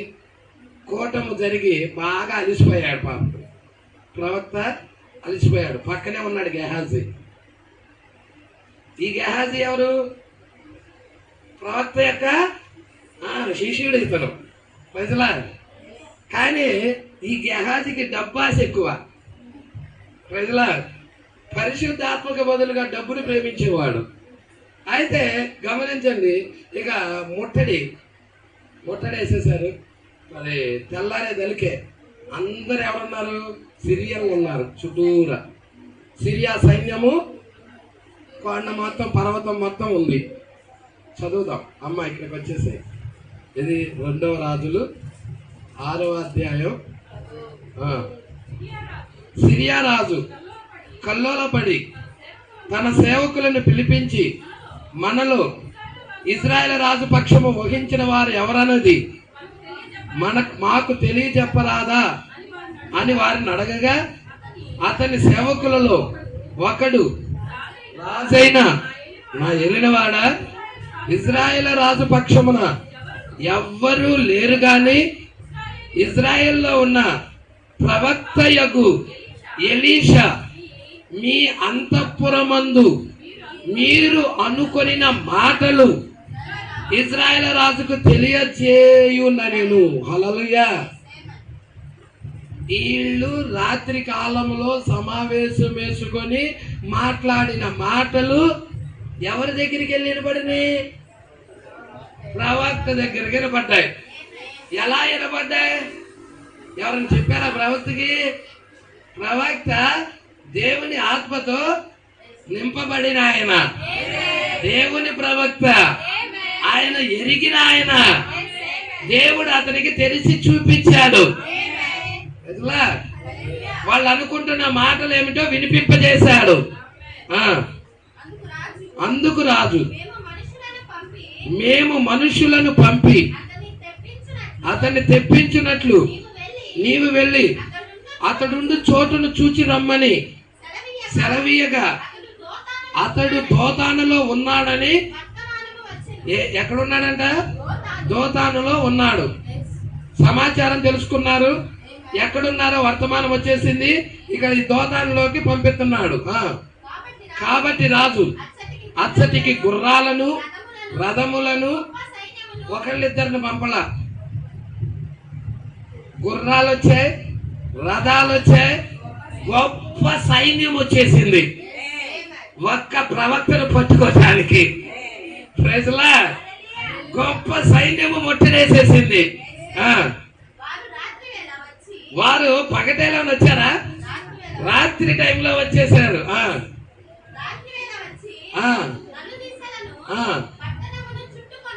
4 దిక్కులు, తూర్పు, పడమర, ఉత్తర, దక్షిణ 4 దిక్కులు, 4 దిశలు ముట్టడేసేసారు. ఆ పట్టణాన్ని ముట్టడేసేసారు. దైవజనుడైన ఇక అతను పనివాడు ఉన్నాడు. ఇక ఈయన పెందలాడే లేచాడు. మా గురువు గారికి టీ పెట్టాలి, పెందలాడే టీ పెడదాం అని ఈ పనివాడు లేచాడు. పనివాడు లేచి గురువుగారు చక్కగా పడుకొని ఉన్నారు. గురువుగారు అంటే ఎవరు? ఎలీషా. అర్థమవుతుందా? ఎలీషాకి పనివాడు ఉన్నాడు. గురువు గారికి టీ పెట్టాలని లేచి కళ్ళు నలుపుకుంటా ఇక బయటకు వచ్చాడు. ఆవలించేసి కళ్ళు నలుపుకుంటా బయట చూశాడు. అందరు కనపడుతున్నారు. శత్రు సైన్యం మొత్తం పర్వతం చుట్టూ నిలబడి ఉండటం కనపడుతున్నారు. హల్లెలూయా. సిరియన్లు కనపడుతున్నారు. హల్లెలూయా. గుర్రాలు కనపడుతున్నాయి, రథాలు కనపడుతున్నాయి, మనుషులు కనపడుతున్నారు, సిరియన్లు కనపడుతున్నారు. ఇక మా నాడికి భయం వేసుకొచ్చింది. ఎవరికి? గెహాజీకి భయం పుట్టుకొచ్చేసింది. ఇక భయం పుట్టుకొచ్చేసి, అయ్యా నాయనా, తండ్రి, తండ్రి, మన నశించిపోతున్నా లేయా అంటున్నాడు. ప్రజలా చదువుతాం. అతని పనివాడు పెందల కాడ లేచి బయటికి వచ్చినప్పుడు గుర్రాలు, రథాలు, సైన్యము పట్టణమును చుట్టుకొని ఉండుట ఇక అతని కంటికి కనబడింది. సైన్యం, గొప్ప సైన్యం కనబడింది. గుర్రాలు కనబడ్డాయి, రథాలు కనబడ్డాయి. నిద్రొస్తుందా? పొద్దున్నే ఇంటికి పోలీసులు వచ్చారనుకో, జీపులు వేసుకోండి. ఎంత టెన్షన్గా ఉంటావు, ఎంత టెన్షన్గా ఉంటావు. టెన్షన్ ఏమి ఉండదు భాష గారు అంటారా? ప్రజలా ఈ గెహాజీకి అంత టెన్షన్ పుట్టుకొచ్చేసింది. ప్రజలా ఇప్పుడు జీపులు, అప్పుడు గుర్రాలు. అర్థమవుతుందా? ఇప్పుడు కార్లు వేసుకొని వచ్చేస్తున్నారు. జీపులు, కార్లు, బైకులు వేసుకొని బయ్యని పోలీసులు వచ్చేస్తున్నారు. దేవుడికి భయం కలుగురు కాక. అయ్యా, నువ్వు ఈ సంస్థలో చేరావా? ఈ ప్రపంచ సంఘముల సమైక్యలో జాయిన్ అయ్యావా? అవలేదా? అయ్యా, మేము ఇండిపెండెంట్గా చేసుకునే వాళ్ళమయ్యా, మేము ప్రభువుని ఆరాధించుకునే వాళ్ళమయ్యా, మేము అలా కలమ్మయ్యా, ఏకంగా ఆ సంస్థలతో మేము ఏకం కామయ్యా. మాకు అదంతా తెలీదు. సంస్థతో కలిస్తేనే ఇక్కడ నువ్వు ఆరాధన చేయాలి. సంస్థతో కలవకపోతే you are arrest. You are. Pastor గారిని పట్టుకొని పోలీసులు వెళ్తా ఉంటారు. అప్పుడు గొర్రెలన్నీ చూస్తాను. కొన్ని గొర్రెలు నాకు అనుకుంటాయి, ఎప్పుడు నుంచో అనుకుంటున్నా ఎప్పుడు పట్టుకెళ్తారా అని. ఇప్పుడు దొరికాడు, చక్కగా పట్టుకెళ్తున్నాడు. పట్టుకెళ్ళని కొంతమంది అయ్యో మా పాస్టర్ గారిని పట్టుకెళ్తున్నారని ఏడుస్తూ ఉంటారు. కొంతమంది ఆరాధనలు ఎలాగ పాస్ గారు లేకపోతే అని కొంతమంది బాధపడతా ఉంటారు. మీరు పట్టుకెళ్ళిపోతారు. త్వరలో జరగబోయే అయ్యే ప్రజల ఒత్తిడి రాబోతా ఉన్నది. సిద్ధంగా ఉండండి. దేవుడికి మహిమ కలుగును గాక. ప్రపంచ సంఘాలకి ఆల్రెడీ పెద్ద పెద్ద సంఘాలన్నీ అర్జీ ఫామ్ పెట్టుకున్నాయంట. మిగతా సంఘాలు కూడా మాతో కలవాల్సిందే. హల్లెలూయా. అదే ప్రపంచ సంఘముల సమైక్య. దాని నుండే ఒత్తిడి వస్తుంది. ప్రభుత్వము ప్రపంచ సంఘముల సమైక్యతో కలుస్తుంది, ఏకమవుతుంది. ఇప్పుడు నువ్వు ఆరాధన చెయ్యాలన్నా ప్రార్థనలు చెయ్యాలన్నా కానీ కంపల్సరిగా ప్రపంచ సంఘముల సమైక్యతో కలవాలి. ఒకవేళ కలవయ్యా అంటే నీకు శిక్ష తప్పదు. ఆరాధించడానికి లేదు, శిక్ష తప్పదు. షడ్రక్ మేషక్ అబేద్నెగోల్ని ఆ ప్రతిమకు ఆరాధించకపోతే శిక్ష ఉందని చెప్పారా లేదా? అవునా? ఆ ప్రతిమను ఆరాధించకపోతే శిక్ష ఉందని చెప్పారా లేదా? ఏంటి శిక్ష? అగ్నిగుండం శిక్ష. అవునా కదా? ఆ ఒత్తిడి టైంలో ఎవడు విశ్వాసో, ఎవడు అనుకునే విశ్వాసం హల్లెలూయా బయటకు వస్తుంది. దేవుడికి మహిమ కలుగును గాక. ఆ ఒత్తిడి టైంలోనే నువ్వెవరా అనేది బయటకు వస్తుంది. అప్పుడు దాకా నువ్వెవరవా అనేది నువ్వు ముసుగు కింద ఉన్నావు అంతే. అప్పుడు దాకా తెలియనే తెలియదు నువ్వు అసలు విశ్వాసమో కాదో కూడా తెలియనే తెలియదు. ఒత్తిడి టైంలో నువ్వు విశ్వాసమో కాదో రిలీజ్ అవుతుంది. ప్రజలా ఎవరికి భయమయ్యా అంటే ఎలీషాకి ఏం భయం లేదు, గెహాజీకి భయపడుతున్నాడు. ఈడ గెహాజీ వణికిపోతున్నాడు. అయ్యా నాయన మనం ముట్టడైపడ్డా, మన పని అయిపోయిందయ్యా అంటున్నాడు. అయ్యా నాయన మనం ముట్టడైపడ్డా, మన పని అయిపోయిందయ్యా అంటున్నాడు. కానీ ఎలీషాకి మాత్రం ఏ భయం లేదు. పరిశుద్ధాత్మ పొందుకున్న వాడికి అసలు టెన్షనే లేదు. ఎందుకంటే దేవుడు అతని పక్షాన్ని నిలబడబోతున్నాడు. ఆ ఒత్తిడి టైంలో దేవుడు అతని పక్షాన్ని నిలబడబోతున్నాడు. షడ్రక్ మేషక్ అబేద్నెగోల పక్షాన నిలబడిన అదే దేవుడు ఈ చివరి దినాల్లో వధువు పక్షాన్ని కూడా నిలబడబోతున్నాడు. వాక్య పక్షాన నిలబడిన నీ పక్షాన ఆయన నిలబడబోతున్నాడు. అందుకే ఇక్కడ అంటున్నాడు. చదువు ఏమంటున్నాడు? కొంచెం అమ్మ కొంచెం ముందు వచ్చిన చదువు. అంతటా అతని పనివాడు అయ్యో నా ఏలినవాడా, మనము ఏమి చేయుదుమని ఆ దైవజనునితో అనగా అతడు అంటే ఇది తెలియదా? ఆ దైవజనుడికి తెలియదా? పట్టణము ముట్టడైబడిందన్న సంగతి తెలియదా? సిరియా సైన్యంతో వచ్చారన్న సంగతి తెలియదా? గుర్రాలు రథాలు వచ్చాయన్న సంగతి తెలియదా? ఎక్కడో కొన్ని వేల కిలోమీటర్ల దూరాన సిరియా సైన్యం ఆలోచించుకున్న మాటలు దైవజనుడికి తెలిసినట్టయితే హల్లెలూయా అతని చుట్టూ ముట్టడేసిన సంగతి ఆయనకి తెలియదా? ఖచ్చితంగా తెలుసు. ఆయనకి నిబ్బరంగా ఉన్నాడు, ధైర్యంగా ఉన్నాడు. Praise Lord. హల్లెలూయా. ఆయనకి తెలుసు. తెలియంది ఎవరికంటే గెహాజీకే. తెలియంది ఎవరికి? గెహాజీకే తెలియదు. అంటే ఏమి లేదు గెహాజీకి, ఏమి లేదు, ఆత్మ సంబంధమైన నేత్రం లేదు. హల్లెలూయా. ఆ మనోనేత్రం అనేది లేదు. ఆత్మ సంబంధమైన నేత్రం కనుక ఉన్నట్లయితే అతడంతా భయపడాల్సిన అవసరమే లేదు. హల్లెలూయా. సంగమా పట్టుకుంటున్నావా? అతడు భయపడవద్దు. ఓ గెహాజీ ఎందుకు భయపడుతున్నావు? ఓ గెహాజీ ఎందుకు నువ్వు ఇంత భయంగా ఉన్నావు? భయపడవద్దు అంటున్నాడు. ఓ సంగమా ఒత్తిడి రాబోతా ఉన్నది, భయపడవద్దు. ఇదే మాట ఆశీష్ లాల్ గారు మాట్లాడింది అక్కడ వర్తమానంలో. వాటికి భయపడాల్సిన అవసరమే లేదు. Praise Lord. మన పక్షమున ఉన్నవారు వారికంటే అధికులై ఉన్నారని చెప్పి, ఇక్కడ ఒక్క నిమిషం అయ్యా, ఏమంటున్నావు నువ్వు? ఏమైంది?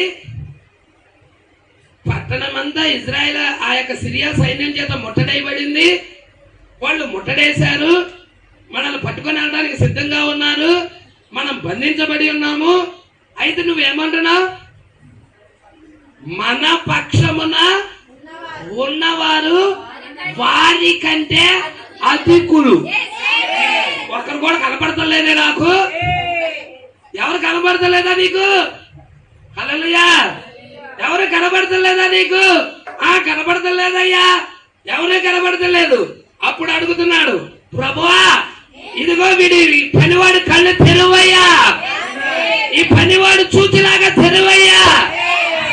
ఎప్పుడైతే దేవుడికి ప్రార్థించాడో, ఇక దేవుడు ఎలీషా ప్రార్థన విని వాడు కళ్ళు తెరిచాడు.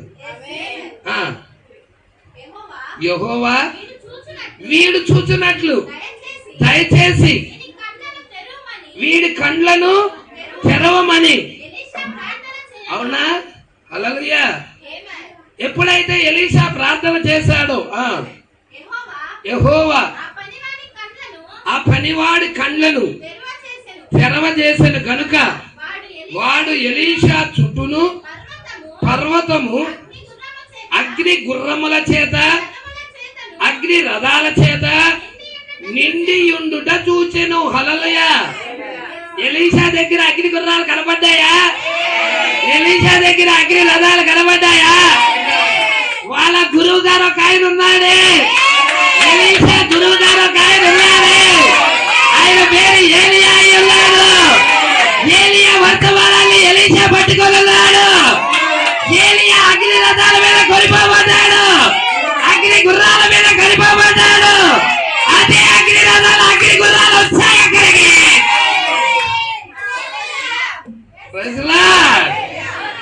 ఏలియా మీద ఉన్న ఆత్మ ఎవరి మీదకి వచ్చింది? 2 పాళ్ళు ఎలీషా మీదకి వచ్చిందా?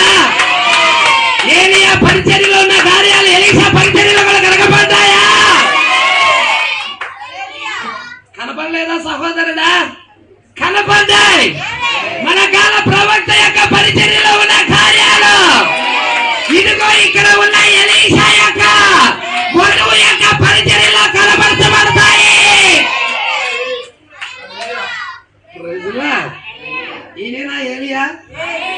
ఈమెనా ఎలీషా? ఏలియా అగ్ని రథాల మీద వెళ్ళిపోయాడు, అక్కడ ఏలియా అగ్ని రథాల మీద వెళ్ళిపోయాడు.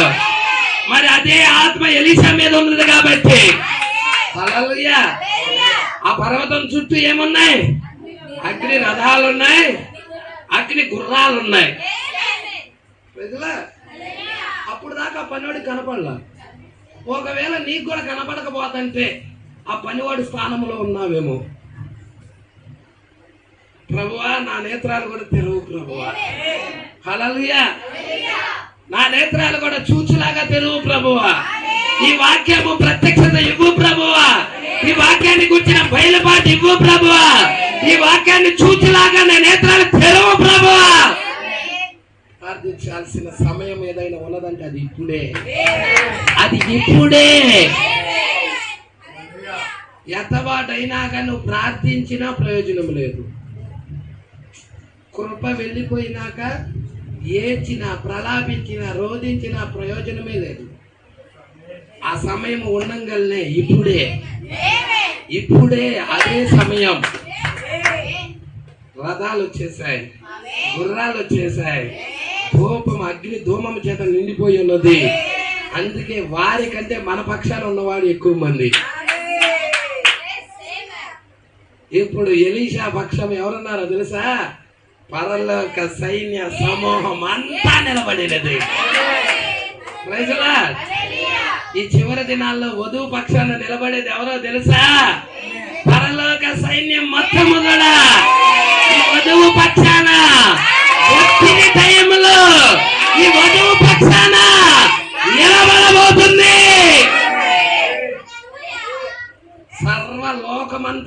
ఏకమవుతుంది, ప్రపంచమంతా ఏకమవుతుంది, అంతా ఏకమై ఒక జట్టు అవుతారు. వధువు పక్షాన యుద్ధానికి వస్తుంటే, ఒత్తిడికి వస్తుంటే, ఆ ఒత్తిడి టైంలో మిఖాయేలు నిలబడుతున్నాడు, క్రీస్తు నిలబడుతున్నాడు, పరలోక సైన్యం నిలబడుతుంది.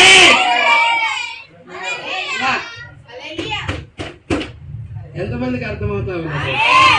హల్లెలూయా. పట్టుకుంటున్నావా సంగమా? ఈ విషయాలు జాగ్రత్తగా పట్టుకుంటున్నావా? మోషేని నైలు నదిలో వేసినప్పుడు పరలోక సైన్యమే అక్కడికి దిగొచ్చిందా? ఆ ఒత్తిడి టైంలో మగ పిల్లలందరినీ చంపేనని ఒత్తిడి వచ్చినప్పుడు, ఆ ఒత్తిడి టైంలో తన యొక్క ప్రవక్త పక్షాన నిలబడటానికి దేవుని సైన్యమే అక్కడికి వచ్చినట్టయితే, ఆ ముసళ్ళ నుండి కాపాడటానికి, ఆ పెద్ద పెద్ద ముసళ్ళ నుండి కాపాడటానికి పరలోక సైన్యం అక్కడికి వచ్చినది. మోషే గురించిన బోధ చదవండి, మీకు అర్థమవుతుంది. దేవుడికి మహిమ కలుగునుగాక. సంగమా, ఈ విషయాలు మీరు గమనించాలని కోరుకుంటున్నాను. ఎప్పుడైతే ఎలీషా ప్రార్థన చేశాడో, అమ్మ చదువమ్మా, ప్రార్థన చేయగా యెహోవా ఆ పనివాడి కళ్ళు తెరచేసిన కనుక వాడు ఎలీషా చుట్టూను పర్వతము అగ్ని గుర్రముల చేత రథముల చేత నిండి ఉండుట చూచెను. ఆ దండువారు అతన్ని సమీపించినప్పుడు ఎలీషా ఈ జనులను అంధత్వముతో మొత్తుమని యెహోవాను వేడుకొనగా, ఆయన ఎలీషా చేసిన ప్రార్థన చొప్పున వారిని అంధత్వముతో మొత్తెను. అప్పుడు ఎలీషా, ఇప్పుడు వాళ్ళకి ఏమైంది? అంధత్వంతో మొత్తాడు అంటే అర్థం ఏంటి? వారి కళ్ళు లేవనా? వారి కళ్ళు ఇక కనబడతలేదనా? కళ్ళున్నాయి.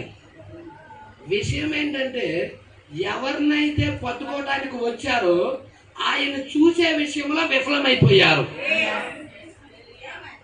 ఈ రోజు ఏం జరుగుతుందంటే, క్రైస్తవ సంఘం అంతా దేవుణ్ణి ఆరాధించడానికి సంఘాలకు వెళ్తుంది. అయితే ఏ దేవుడైతే మరి ఆరాధించాలనుకుంటున్నారో ఆ దేవుణ్ణి కనుగొనే విషయంలో క్రైస్తవ సంఘాలు విఫలమైపోతున్నాయి. యేసుక్రీస్తు మొదట రాకడ చూడు, శాస్త్రులు, పరిసయ్యులు, సద్దుకయ్యులు, మరి ఈ గుంపులు ప్రజలు యేసును చూసే విషయంలో విఫలమయ్యారా? విఫలమయ్యారా? ఆయన కాదు, ఆయన కాదు, ఎలీషా అనే వాళ్ళ మధ్యకి వచ్చింది. అయ్యా, ఈ ఫోటోలో ఉన్న ఆయన చూసావా? ఎవరిని అడుగుతున్నారు? ఫోటో చూపించి ఎలీషాని అడుగుతున్నారు. ఎలీషా ఫోటో ఎలీషాకి చూపించి ఈడున్నాడని అడుగుతున్నారు. ఎంత ఆశ్చర్యం అండి అది! హల్లెలూయా.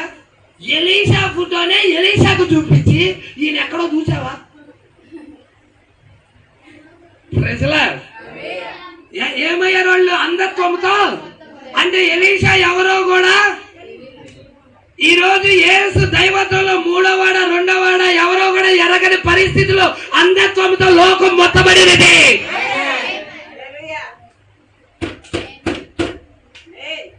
నీ నేత్రాలు తెరవబడినందుకు, నీ కళ్ళు చూస్తున్నందుకు, నీ చెవులు వింటున్నందుకు నువ్వు ధన్యుడు వేనంటావా? ధన్యురాలు వేనంటావా? ఇది ధన్యత అంటే. తెలియనోడి దగ్గరికి వెళ్ళిపోయి, అయ్యా దేవుడు ఒకరా, ఇద్దరా, ముగ్గురా?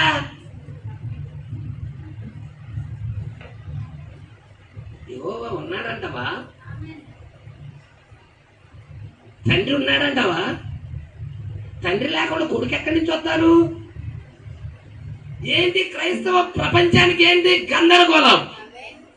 దేవుడు ఎవరా అనేది ఎరిగే దాంట్లో వాళ్ళు సస్పెన్స్లో పడిపోయారు, ఎరగలేకపోయారు, మార్గాన్ని తెలుసుకోలేకపోయారు. అందుకే ఇప్పుడు వాళ్ళు వచ్చారు కానీ అక్కడికి ముట్టడైపడ్డారు కానీ, హల్లెలూయా, ఎలీషా చుట్టూ ముట్టడేశారు కానీ ఎలీషానే వాళ్ళతో మాట్లాడుతున్న సంగతి వాళ్ళకి అర్థం కాల. ఈ రోజు ఏ దేవుడినైతే ఆరాధిస్తానికి వచ్చారో క్రైస్తవ జనాంగం, ఆ దేవుడే ఒక శరీరం అనే తెర వెనకాల ఉండి వారితో మాట్లాడుతున్నప్పుడు వారు ఆ దేవుడే మాతో మాట్లాడుతున్నారన్న సంగతి ప్రజలకు అర్థం కాదల్లా. ప్రజలు గ్రహించటల్లా. దేవుడికి మహిమ కలుగును గాక. అందుకే ఈ కాలం ఆత్మ సంబంధమైన విషయాల్లో శారీరకంగా గుడ్డిది కాదు, కళ్ళు ఉన్నాయి. చూసింది ఎన్నేళ్ళు అంటే 4 ఏళ్ళు అని చెప్పింది. ఇదేంటమ్మా అంటే బాటలు అని చెప్పింది. చూస్తుంది కానీ ఆత్మ సంబంధమైన విషయంలో గుడ్డిది. అమ్మ చదువు కొంచెం ముందు చదువు. ఆ దండువారు అతన్ని సమీపించినప్పుడు ఎలీషా ఈ జనుల అంధత్వముతో మొత్తమని యెహోవాను వేడుకొనగా ఆయన ఎలీషా చేసిన ప్రార్థన చొప్పున వారిని అంధత్వముతో దేవుడు మొత్తేసేశాడు. అప్పుడు ఎలీషా, ఇది మార్గం కాదు, ఇది పట్టణం కాదు. మీరు నా వెంట వచ్చిన ఎడల మీరు వెదుకువాని యొద్దకు మిమ్మల్ని తీసుకొని పోదుమని వానితో చెప్పి షోమ్రోను పట్టణమునకు పట్టుకున్నారా అండి? ఎవరిని ఎదగటానికి వచ్చారు వాళ్ళు? వాళ్ళతో మాట్లాడుతుంది ఎవరు? కానీ వాళ్ళు ఎరిగారా? ఈ రోజు కూడా అలాగే ఉంది అంటున్నాడు ప్రవక్త. ఇక్కడికి రండి. హల్లెలూయా. ఇదే చూపించడానికే ఇందాక లేఖనం వైపు తిరిగాను. ఇక్కడికి సంఘకాలాల దగ్గరికి రండి. 78వ పేరాలో ఎలీషా మరియు గెహాజీలు చుట్టూ ముట్టబడిన సంగతి. ఇజ్రాయెల్ సైన్యం చేత చుట్టబడ్డారు. వాళ్ళు ముట్టడి వేయబడ్డ సంగతి మీకు గుర్తుందా అని క్వశ్చన్ వేసి, దేవుని యొక్క శక్తి చేత ఎలీషా మరి వేడుకొని గుడితనంతో మొత్తాడుగా ఇప్పుడు దా చదివాంగా మనం. అయినా వారి కన్నులు తెరవబడుట చేత ఎక్కడికి వెళ్ళుచున్నారో, అయినా వారి కనులు తెరవబడుట చేత ఎక్కడికి వెళ్ళుచున్నారో వారు చూడగలుగుచున్నారు. అది ఒక వింతైన గురుడితనం. చూసారండి, వాళ్ళ కళ్ళు తెరిచే ఉన్నాయి. అంటే గుడ్డితనం అనేదానికి ఈ మూయబడతాయి కాదు, కళ్ళు తెరిచే ఉన్నాయి. వాళ్ళు నడిపిస్తున్నాడు ఎలీషా వారిని. ఎక్కడికి నడిపిస్తున్నాడు? పట్టణంలోకి నడిపిస్తున్నాడు. వాళ్ళు పట్టణంలోకి వెళ్తున్నారు. అది వింతైన గురుడితనం అయినందువలన కొన్ని చూడగలిగిరి. కానీ ఎలీషా, అతని దాసుడు, ఆ పనివాడు మరియు ఇజ్రాయేల్ స్థావరములను, ఎలీషాని, అతని దాసుడిని, ఇజ్రాయేల్ యొక్క స్థావరాలని వారు చూడలేకపోయారు. ఈ విషయాల్లో వాళ్ళు గుడ్డివాళ్ళు అయిపోయారు. కానీ వారు ఏమి చూచితిరో అది వారికి ప్రయోజనము కాలేదు. కానీ ఏమి చూడలేకపోయిరో అదే వారిని ముట్టడి చేసింది. అదండి విషయం. ఏ విషయంలో వాళ్ళు గుడ్డోళ్ళు అయ్యారు? ఎలీషాని చూసే విషయంలో, ఆ పనివాడిని చూసే విషయంలో, ఆ ఇజ్రాయేల్ యొక్క స్థావరాలను చూసే విషయంలో గుడ్డివారు అయ్యారు. మిగతా అన్ని బాగానే కనపడుతుంది. మిగతా అన్ని ఈరోజు 63లో ప్రభువు మేఘం ధరించుకొని ఈ లోకానికి దిగొచ్చాడు ఆయన. క్రైస్తవ సమాజము ప్రభువు దిగొచ్చిన సంగతిని చూసే విషయంలో గుడ్డితనమైనది. ప్రజలా ఏమంటున్నాడు? అది ఒక ర్యాకెట్ పొగ అంటున్నారు. అది ర్యాకెట్ పొగ కాదది. ప్రజలా అది క్రీస్తు, ఆయన నిబంధన దూత. ప్రజలా దిగొచ్చిన ఆయన క్రీస్తు. క్రైస్తవ సంఘము చూసే విషయంలో ఏ విషయాలు? బైబిల్ చదవరా? చదువుతారు. తెలియదా? వాళ్ళకి స్టోరీలు తెలుసు. కానీ కాలపు వర్తమానం దగ్గరికి వచ్చేసేదలికే, ఈ కాలపు వాక్యం దగ్గరికి వచ్చేదలికే ఈ వాక్యాన్ని చూసే విషయంలో వారు గుడ్డివారయ్యారు. ఆ కాల ప్రవక్తను చూడలేకపోయారు, ప్రవక్త యొక్క పనివాడిని చూడలేకపోయారు, స్థావరాలను చూడలేకపోయారు. ఈ రోజు కూడా ఈ కాల ప్రవక్తని, ఈ కాల ప్రవక్త యొక్క వర్తమానం పట్టుకున్న వారిని, ఈ కాలం యొక్క స్థావరాలను కూడా చూడలేకపోతున్నారు. క్రైస్తవ సమాజం చూస్తుందా అండి? ఎంత క్లియర్ గా ఉందో చూడండి. ఈ కాలాన్ని తీసుకెళ్లిపోయి ఆ కాలములో ఏం జరిగిందో చూపించరాదండి. సిరియా రాజు దగ్గర ఏం జరిగిందో సేమ్ ఇప్పుడు అదే జరుగుతుందండి. ప్రవక్త ఇక్కడ వర్తమానంలో చూపిస్తున్నాడు. మీకు తెలుసా సంఘకాలాలు పాత నిబంధనలోనే ఉన్నాయని? సంఘకాలాల్లో జరిగిన స్టోరీలు పాత నిబంధనలోనే ఉన్నాయి. ప్రజలా ఆ ఛాయలో చూపిస్తున్నాడు. పాత నిబంధన నీడ, కొత్త నిబంధన నిజ స్వరూపం. మరి నువ్వు చూడగలుగుతున్నావా? ఈ కాలపు వర్తమానాన్ని ఎరగగలుగుతున్నావా? పాత నిబంధనలో నువ్వు చూడగలుగుతున్నావా? కొత్త నిబంధనలో నువ్వు చూడగలుగుతున్నావా? ప్రజలా అందుకే ఇక్కడ అంటున్నాడు, చదువయ్యా. వారు ఏమి చూచిదురు? వారికి ప్రయోజనము. అయ్యా మిగతా వాక్యం అంతా చదువుతున్నాం, మిగతా వాక్యం వల్ల ఉపయోగం లేదు. ఈ కాలపు వర్తమానమే నీకు ఉపయోగం. ప్రజలా ఈ గడియ వాక్యమే నీకు ప్రయోజనం. మిగతా అన్ని చూశారు, ఉపయోగమే లేదు. అవునా కాదా? ఈ కాలపు ప్రకటన 10 నీకు కావాలి. ప్రకటన 10 బోధించే కాపరి కావాలి. ప్రకటన 10 గురించి ఎక్స్ప్లెయిన్ చేసే కాపరి కావాలి. ప్రకటన 10 క్రీస్తుని రాకడని నమ్మే కాపరి కావాలి. ఆ నమ్మనోడి దగ్గరికి వెళ్ళి నువ్వేం నేర్చుకుంటావు? ఆ నమ్మనోడి దగ్గరికి వెళ్ళి నువ్వేం నేర్చుకుంటావు? హల్లెలూయా. వాడు ఇంకా రాకడే జరగలేదని చెప్తున్నా, 63లోది రాకడే కాదని చెప్తున్నా. ఏం నేర్చుకుంటావు? నేను మేము ఒక ప్రశ్న అడుగుతా. అర్ధరాత్రి వేళ ఇదిగో పెండ్లి కుమారుడు అతన్ని ఎదుర్కొని రండి కేక వినపడింది.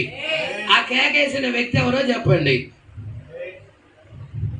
కేకేసిన వ్యక్తి నువ్వా? ఎవరు ఆ కేకేసిన వ్యక్తి? అర్ధరాత్రి వేళ ఇదిగో పెండ్లి కుమారుడు అతన్ని ఎదుర్కొని రండి అని మత్తయి సువార్త 25వ అధ్యాయము 6వ వచనములో కేక వినబడింది. అవునమ్మా? ఎన్నో వచనం అది? 6వ వచనంలో కేక వినబడినది. అవునా? ఆ కేక వేసిన వ్యక్తి ఎవరు? ప్రవక్తేనా? ప్రవక్త టైంలో నేను పెళ్లి కుమారుడు వచ్చింది. పెళ్లి కుమారుడు యేసుక్రీస్తేనా? ఈయనే ఆయన. ప్రజలా దేవుడికి మహిమ కలుగును గాక. అందుకే కొంచెం ముందు చదువుదాం.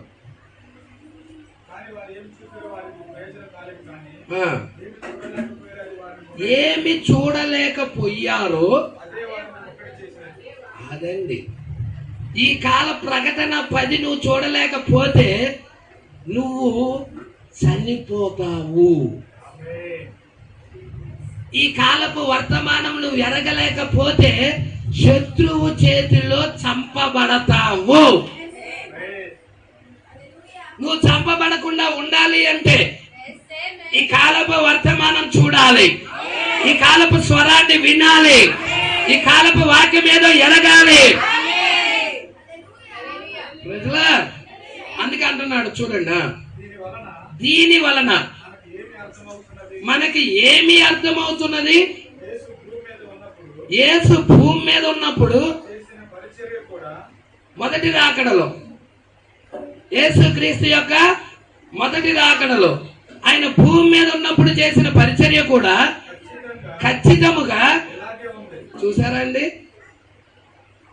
నువ్వు మొదటి రాజుల గ్రంథము, 2వ రాజుల గ్రంథము 6వ అధ్యాయంలో ఎలాగున్నదో సేమ్ మొదటి రాకడలో, సేమ్ 2వ రాకడలో అలాగే ఉన్నది అని చెప్తున్నాడు. మొదటి రాకడలో కూడా యూదులు చూడలేకపోయారా? చూసారా అండి యేసుని? నీతో మాట్లాడుతున్న నేనే మెస్సియా అని అన్నాడు సమరయ స్త్రీతో. సమరయ స్త్రీ అంగీకరించింది. అదే యూదులతో చెప్పాడు. యూదులు ఆయన బయలుదేరమన్నారు, అంగీకరించలేకపోయారు. వాళ్ళు గుడ్డితనంతో మొత్తపడ్డారు. ఊరుకో, వాళ్ళ కళ్ళు లేవా? ఉన్నాయి కళ్ళు.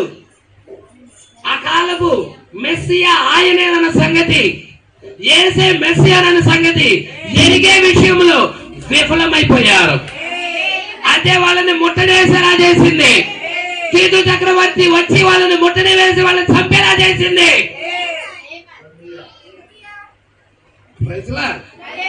నోవాహు వర్తమానం ఓడలోకి రమ్మని ఆ ప్రజలు గుడ్డివారయ్యారు. వాళ్ళు త్రోసేశారు, తృణీకరించారు, ఎగతాళి చేశారు. అయితే వారు ఆ కాలపు వాక్యాన్ని చూసే విషయంలో గుడ్డివారైపోయారు కాబట్టి ఆ వాక్యమే వారిని ముట్టడయ్యేలా చేసింది. జల ప్రళయంలో కొట్టుకొని వెళ్ళిపోయారు వాళ్ళు. ఏదన్నా రక్షించిందా? ఈరోజు ఈ కాలపు వాక్యం నువ్వు ఎరగకపోతే నువ్వు గుడ్డివాడి స్థానంలో ఉన్నావని. యేసు దేవుడు నేను ప్రేమిస్తున్నాను. నో నో నో నో, దయ్యాలు కూడా యేసు దేవుడు అని చెప్తాయి. ఎక్కడ చదువుతీ భాషగా రిఫరెన్స్ కావాలి, రాసుకో. కావాలంటే యాకోబు రాసిన పత్రికలో చెప్పాడు, దయ్యాలు కూడా యేసు దేవుడని నమ్మి వణుకుతున్నాయని చెప్పాడు.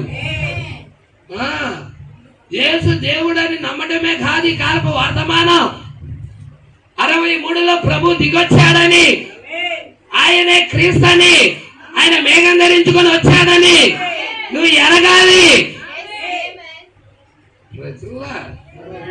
పట్టుకుంటున్నారా? కొంచెం ముందుకు వెళ్దాం. యేసు భూమి మీద ఉన్నప్పుడు చేసిన పరిచర్య కూడా ఖచ్చితంగా ఇలాగే ఉన్నది. దీని అర్థం వాస్తవానికి అదే. వారికి ఆయన సత్యము చెప్పుటకు ప్రయత్నము చేశారు, కానీ వారు వినలేదు. అవునా? మొదటి రాకడలో యూదులకి యేసుక్రీస్తు సత్యము చెప్పుటకు ప్రయత్నించాడు, కానీ వాళ్ళు విన్నారా? ఈ రోజు 7వ దూత ద్వారాగా సత్యము ప్రకటించబడినది. 7వ దూత అవతలికి వెళ్ళాడు. 7వ దూత వర్తమానం పట్టుకున్న వధువు భూమి మీద ఉంది. ఆ వధువు సత్యము చెబుతున్నది, ఆ వధువు సత్యము బోధిస్తున్నది. అయినా ఇక్కడ కొంతమంది ఎరగలేకపోతా ఉన్నారు. సత్యము చెబుతున్నా గాని ఎరగలేకపోవటం, అదే గుడ్డితనం. గుడ్డితనం అంటే అదేనండి. ఈ రోజు మేము దేవుడిని ఆరాధిస్తున్నాం, మా దేవుడు గొప్ప. నో నో నో నో, కాదు కాదు కాదు, అది కాదు ఆరాధన. వాక్యపు ప్రత్యక్షత ఎరిగి ఆరాధించాలి. యోహాను సువార్త 9వ అధ్యాయం 40వ వచనము 41వ వచనం. ఆయన యొద్దనున్న పరిసయ్యులలో కొందరు ఈ మాట విని మేము కూడా గుడ్డివారు. పరిసయ్యులు అడుగుతున్నారు, వారి కళ్ళు ఉన్నాయా? వాళ్ళ ధర్మశాస్త్రం చదువుతున్నారా? లేఖనాలు పరిశీలన చేస్తున్నారా? అయినా ఆ పరిశీలన చేసే అధికారులే అడుగుతున్నారు. ఏమంటున్నారు? మేమును గుడ్డివారమా అని అడిగిరి. అందుకు యేసు, మీరు గుడ్డివారైతే, సమాధానం ఎలా చెప్పాడో చూడండి. మీరు గుడ్డివారైతే మీకు పాపము లేకపోవును, కానీ మీరు చూచుచున్నామని చెప్పుకొనుచున్నారు కనుక దేవుడికి మహిమ కలుగును గాక. హల్లెలూయా. మీరు చెప్పుకుంటున్నారు, ఆత్మీయంగా మీరు గుడ్డోళ్లే, ఆత్మీయంగా మీరు గుడ్డోళ్లే. కానీ ఆయన అలా మాట్లాడలేదు. మీరు ఆత్మ సంబంధంగా గుడ్డోళ్లే అని మాట్లాడలేదు. ఆయన ఏమని సమాధానం ఇచ్చాడంటే, యేసు మీరు గుడ్డివారైతే మీకు పాపం లేకపోయేది. హల్లెలూయా. మీరు చూస్తున్నారని చెబుతున్నారు కాబట్టి మీ పాపాలు నిలిచి ఉన్నాయని చెప్పాడు. హల్లెలూయా. దేవుడికి మహిమ కలుగును గాక. ఈ కాలం యొక్క వైఖరి అక్షరాల మొదటి రాకడలో ఎలాగుందో సేమ్ అక్షరాల రెండో రాకడలో కూడా ఈ కాలం యొక్క వైఖరి పరిస్థితి అట్లాగే ఉంది. ఈ కాలం యొక్క పరిస్థితి అలాగే ఉన్నది. జనులకు అంతా ఉన్నది. అది వారికి అంతయు తెలియదు, వారికి నేర్పన అవసరమే లేదు. వాక్యములో నుండి ఒక సత్య విషయము బయటికి వచ్చినప్పుడు ఒక మనుషుడు వ్యతిరేక దృష్టి గల వేరొకనికి తన యొక్క తాత్పర్యమును వివరించుచున్నప్పుడు ఒకరికి ఆ విషయములో ఒక దృక్పథము ఏమంటున్నాడు చూసారా, అంగీకరించాల్సింది పోయి వర్తమానాన్ని విశ్వసించాల్సింది పోయి కూర్చున్నాడంట. ఎలాగా? వ్యతిరేక ఆత్మతో. ఏ ఆత్మ ఫుల్ఫీడ్ దగ్గర నుండి వస్తుందో దానితో ఏకీభవించాల్సింది పోయి ఏకీభవించకుండా ఆ వ్యతిరేక ఆత్మతో కూర్చొని ఉన్నాడు. ఎవరైనా అలాంటి వారు ఇక్కడ ఉంటే దయచేసి మార్చుకోమని కోరుకుంటున్నాను. Praise Lord. ఆ ఆత్మ దేవుడి రాజ్యానికి తీసుకొని వెళ్ళదండి, ఆ ఆత్మ నరకానికి తీసుకెళ్తుంది. Praise Lord. ఇక్కడ ఏమంటున్నాడో చాలా జాగ్రత్తగా గమనించండి. వ్యతిరేక దృష్టి గల వేరొకరికి తన యొక్క తాత్పర్యమును వివరించుచున్నప్పుడు ఒకరికి ఆ విషయంలో ఒక దృక్పథము ఉండును, మరి ఒకరికి దానికి విరోధమగు దృక్పథము ఉండును. వినువాడు ఎంత మాత్రము దాన్ని నేర్చుకొనుటకు, అదండి నేర్చుకుందాం, నేర్చుకొని వాక్య ప్రకారంగా జీవిద్దాం అని లేదు. ఈ విషయాలు లేవు. వినువాడు ఎలా వినాలి? ఎలా వినాలండి?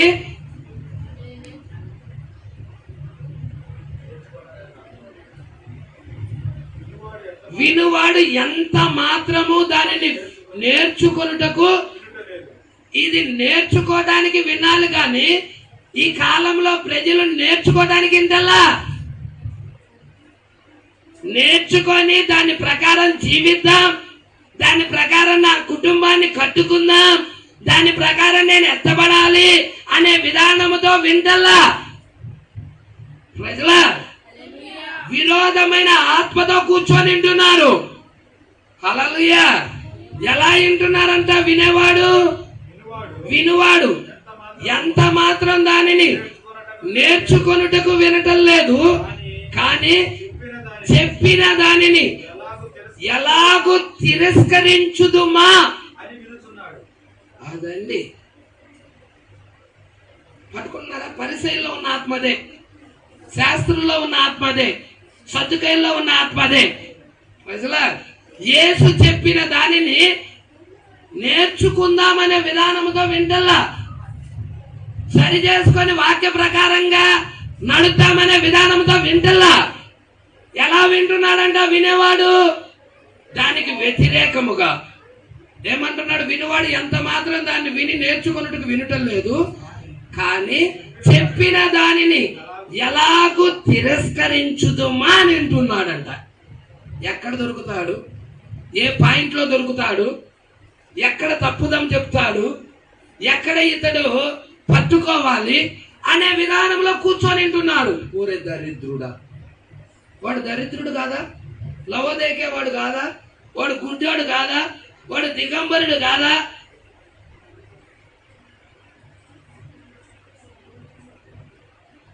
ఆ వ్యతిరేక స్వభావం కలిగి ఉన్నాడు అంటే అతడిలో నివసిస్తున్న ఆత్మ పరిశుద్ధాత్మ కాదు.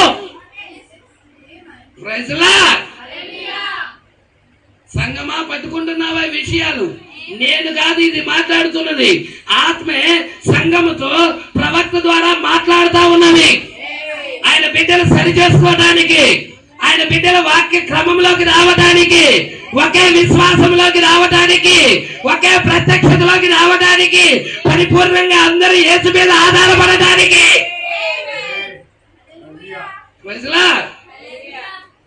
ఒక్కొక్కడు ఒక్కొక్క విధానంలో వెళితే అది యేసుక్రీస్తు ఆరాధన అవుతుందా? చెప్పండి, యేసుక్రీస్తు ఆరాధన అవుతుందా? అది ఒక కుటుంబం అవుతుందా? ఒక్కొక్కడు ఒక్కొక్క విధానంలో వెళతా ఉంటే, ఒక్కొక్కడు ఒక్కొక్క ప్రత్యక్షత కలిగి ఉంటే, నాకు ఒక కాపరున్నాడు, నాకు ఒక సంఘం ఉన్నది, నేను దశమ భాగాలు అక్కడ ఇవ్వాలి, నేను అక్కడ సహవాసంలో పాల్గొవాలి, నాకు ఒక సంఘం ఉన్నదన్న క్రమం ఉన్నదా? ఈ రోజు అలా లేదు ప్రజలు. సంఘమా, ఈ రోజు ఎంత గుడ్డి స్థితిలో ఉన్నారో చూడండి.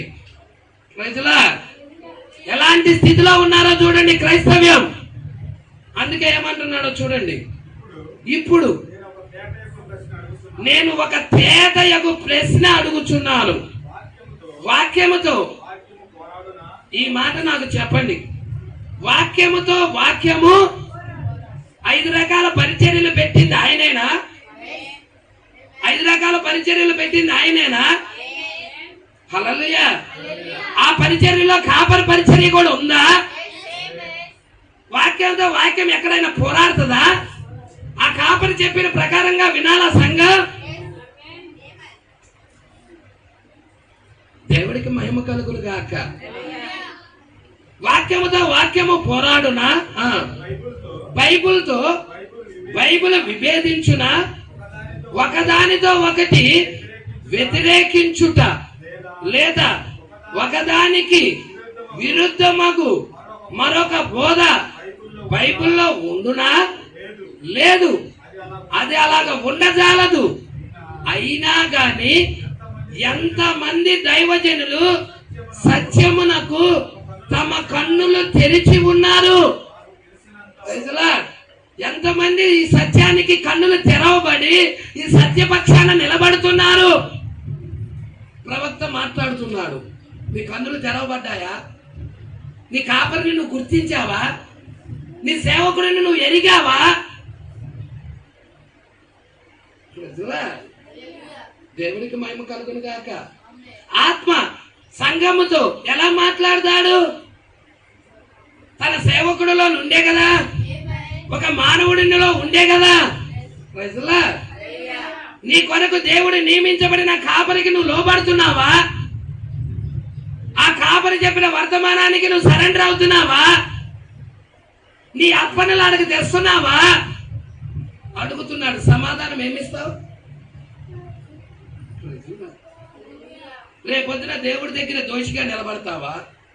హల్లెలూయా. అందుకే అంటున్నాడు. ఏమంటున్నాడు చూద్దాం, కొంచెం ముందు చూద్దామా. ఎంతమంది దైవజనులు సత్యమునకు, ఇప్పుడు చెప్పండి, దైవజనులు అనే వాళ్ళే ఎంతమంది ఈ సత్యాన్ని ప్రకటిస్తున్నారు? ఈ సత్యపక్షాన నిలబడి కన్నులు తెరవబడ్డాయి.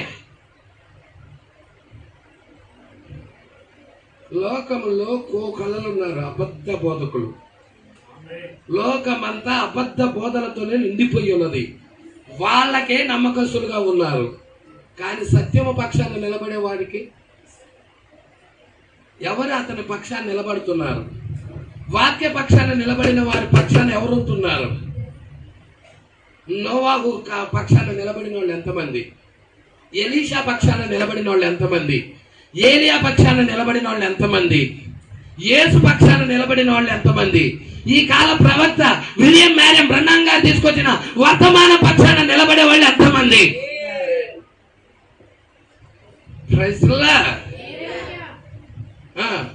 ఎంతమంది దైవజనులు తమ కన్నులు సత్యమునకు తమ కన్నులు తెరిచి ఉన్నారు? నాకు తెలిసినంత వరకు 1% శాతం అంటే ఎంతండి? 100లో 1 కూడా లేరు. 1% కూడా నాకు తెలిసినంత వరకు ఈ రెవల్యూషన్ కలిగి, ఈ ప్రత్యక్షత కలిగి ఉన్నవారు. ప్రవక్త మాట్లాడుతున్న మాట, లేఖనమంతయు దేవుని వలన ఇవ్వబడినదని నేర్చుకున్నారు. బోధించుటకు, గద్దించుటకు, బుద్ధి చెప్పుటకు లేఖనమంతయు అలాగూ అవకాశం ఇవ్వబడిన ఎడల ప్రతి వాక్య వచనము ఇవ్వబడినచో ఒకదానికి ఒకటి ఒకదానితో ఒకటి ఏకీభవిస్తుంది. ఒక లేఖనం ఇంకొక లేఖనముతో వ్యతిరేకంగా ఉండదు, ఏకీభవిస్తుంది. కానీ ఎంతమంది ముందు నిర్ణయం ద్వారా ఏర్పరచబడుటను నాశనము కొరకు భ్రష్టులగుటకును రెండు మార్గాలు ఉన్నాయి. ఒకటి ముందు నిర్ణయము ద్వారా ఏర్పరచబడుట.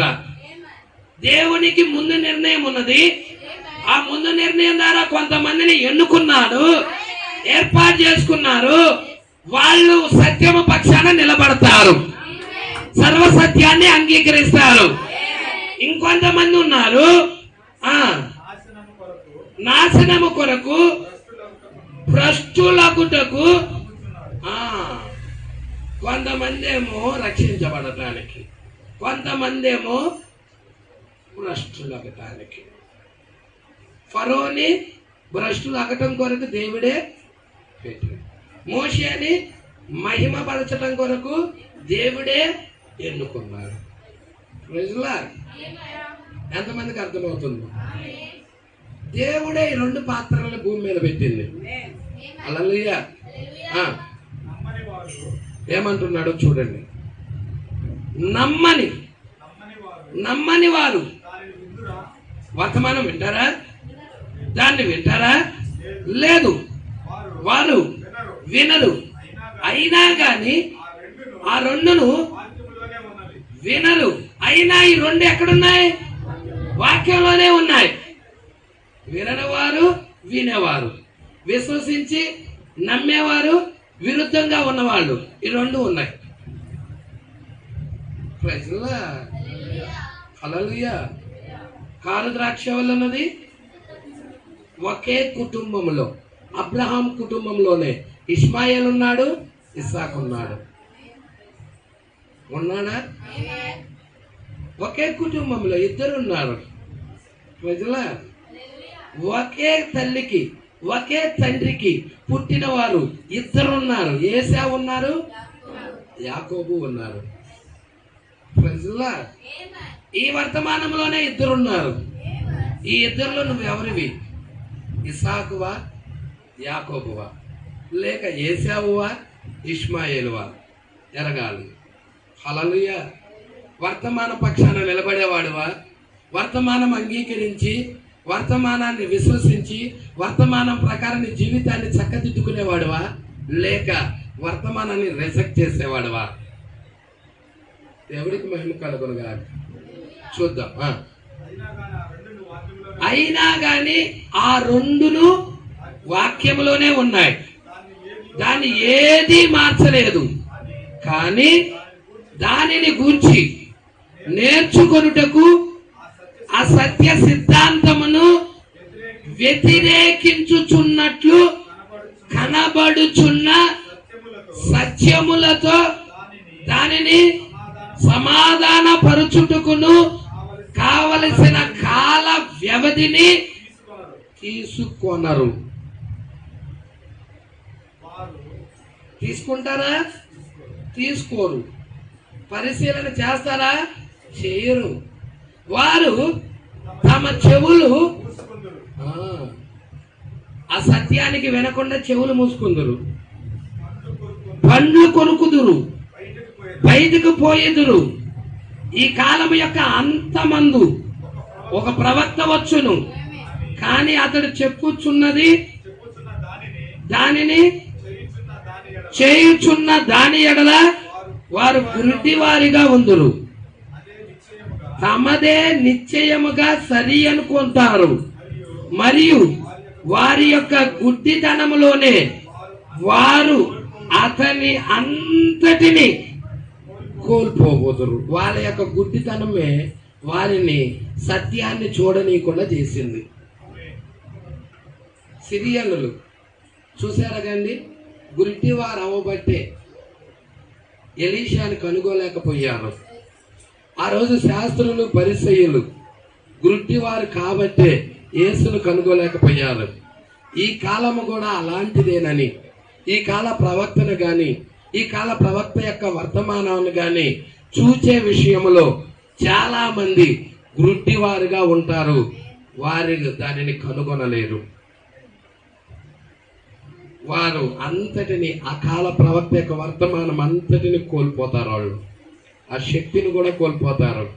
పునరుద్ధానపు శక్తి ఇవ్వబడినది, నీ ముసలితనం తీసేయబడే వాక్యం ఇవ్వబడినది, నీ యొక్క రోత జీవితాన్ని మార్చే ప్రత్యక్షత ఇవ్వబడినది, ప్రజల అపవిత్రతను తీసేసే వాక్యం ఇవ్వబడి ఉన్నది, శుద్ధ జలం ఇవ్వబడి ఉన్నది.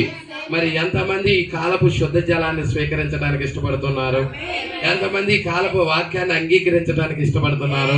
ఎంతమంది మీ జీవితాలు ఆయనకు సమర్పించుకోవాలనుకుంటున్నారు? దేవుడు మాటలు దీవించి ఆశీర్వదించును గాక. నెక్స్ట్ వారం దిగంబరులు అనే దాని మీద చూద్దాం. ఈ వారం గుడ్డివారు అనే దాని మీద చూసాం. ఇంకొక పేరా ఉంది, 79వ పేరా. ఈ 79వ పేరా ఆ యొక్క దిగంబరుల మీద మాట్లాడింది. నెక్స్ట్ వారం చూద్దాం. మరి దేవుడు మాటలు దీవించి ఆశీర్వదించునుగాక. సంగమా, ఎక్కువగా ప్రార్థన చెయ్యండి. ఆ దినము సమీపించే కొద్దీ మానక కూడుకోమని లేఖనం చెప్తుంది. సంఘములో ప్రార్థనలు ఉన్నప్పుడు ఆ ప్రార్థనలకు అటెండ్ అవ్వండి, ఆ ప్రార్థనలో పాల్గొనండి, దేవుడు ఆశీస్సులు పొందుకోండి. మరి దేవుడు ఏర్పాటు చేసిన క్రమాన్ని గౌరవించండి, లోబడండి, విధేయులవ్వండి, పరిశుద్ధాత్మకు లోబడండి, పరిశుద్ధాత్మకు లోబడి పరిశుద్ధాత్మ చేత నింపబడి ఎత్తబాటుకి వెళ్ళవలసిందిగా ప్రభు పేరట కోరుచున్నాను. ఇలాంటి వర్తమానాలు మీకు మరిన్ని అందుబాటులో ఉండాలంటే ఈ ఛానల్ని సబ్స్క్రైబ్ చేయండి. ఇంకా ఈ ఛానల్ని సబ్స్క్రైబ్ చేసుకుని వారు ఉన్నట్లయితే ఈ వీడియోలో చూపించిన విధంగా సబ్స్క్రైబ్ చేసుకోనండి. ఆమేన్.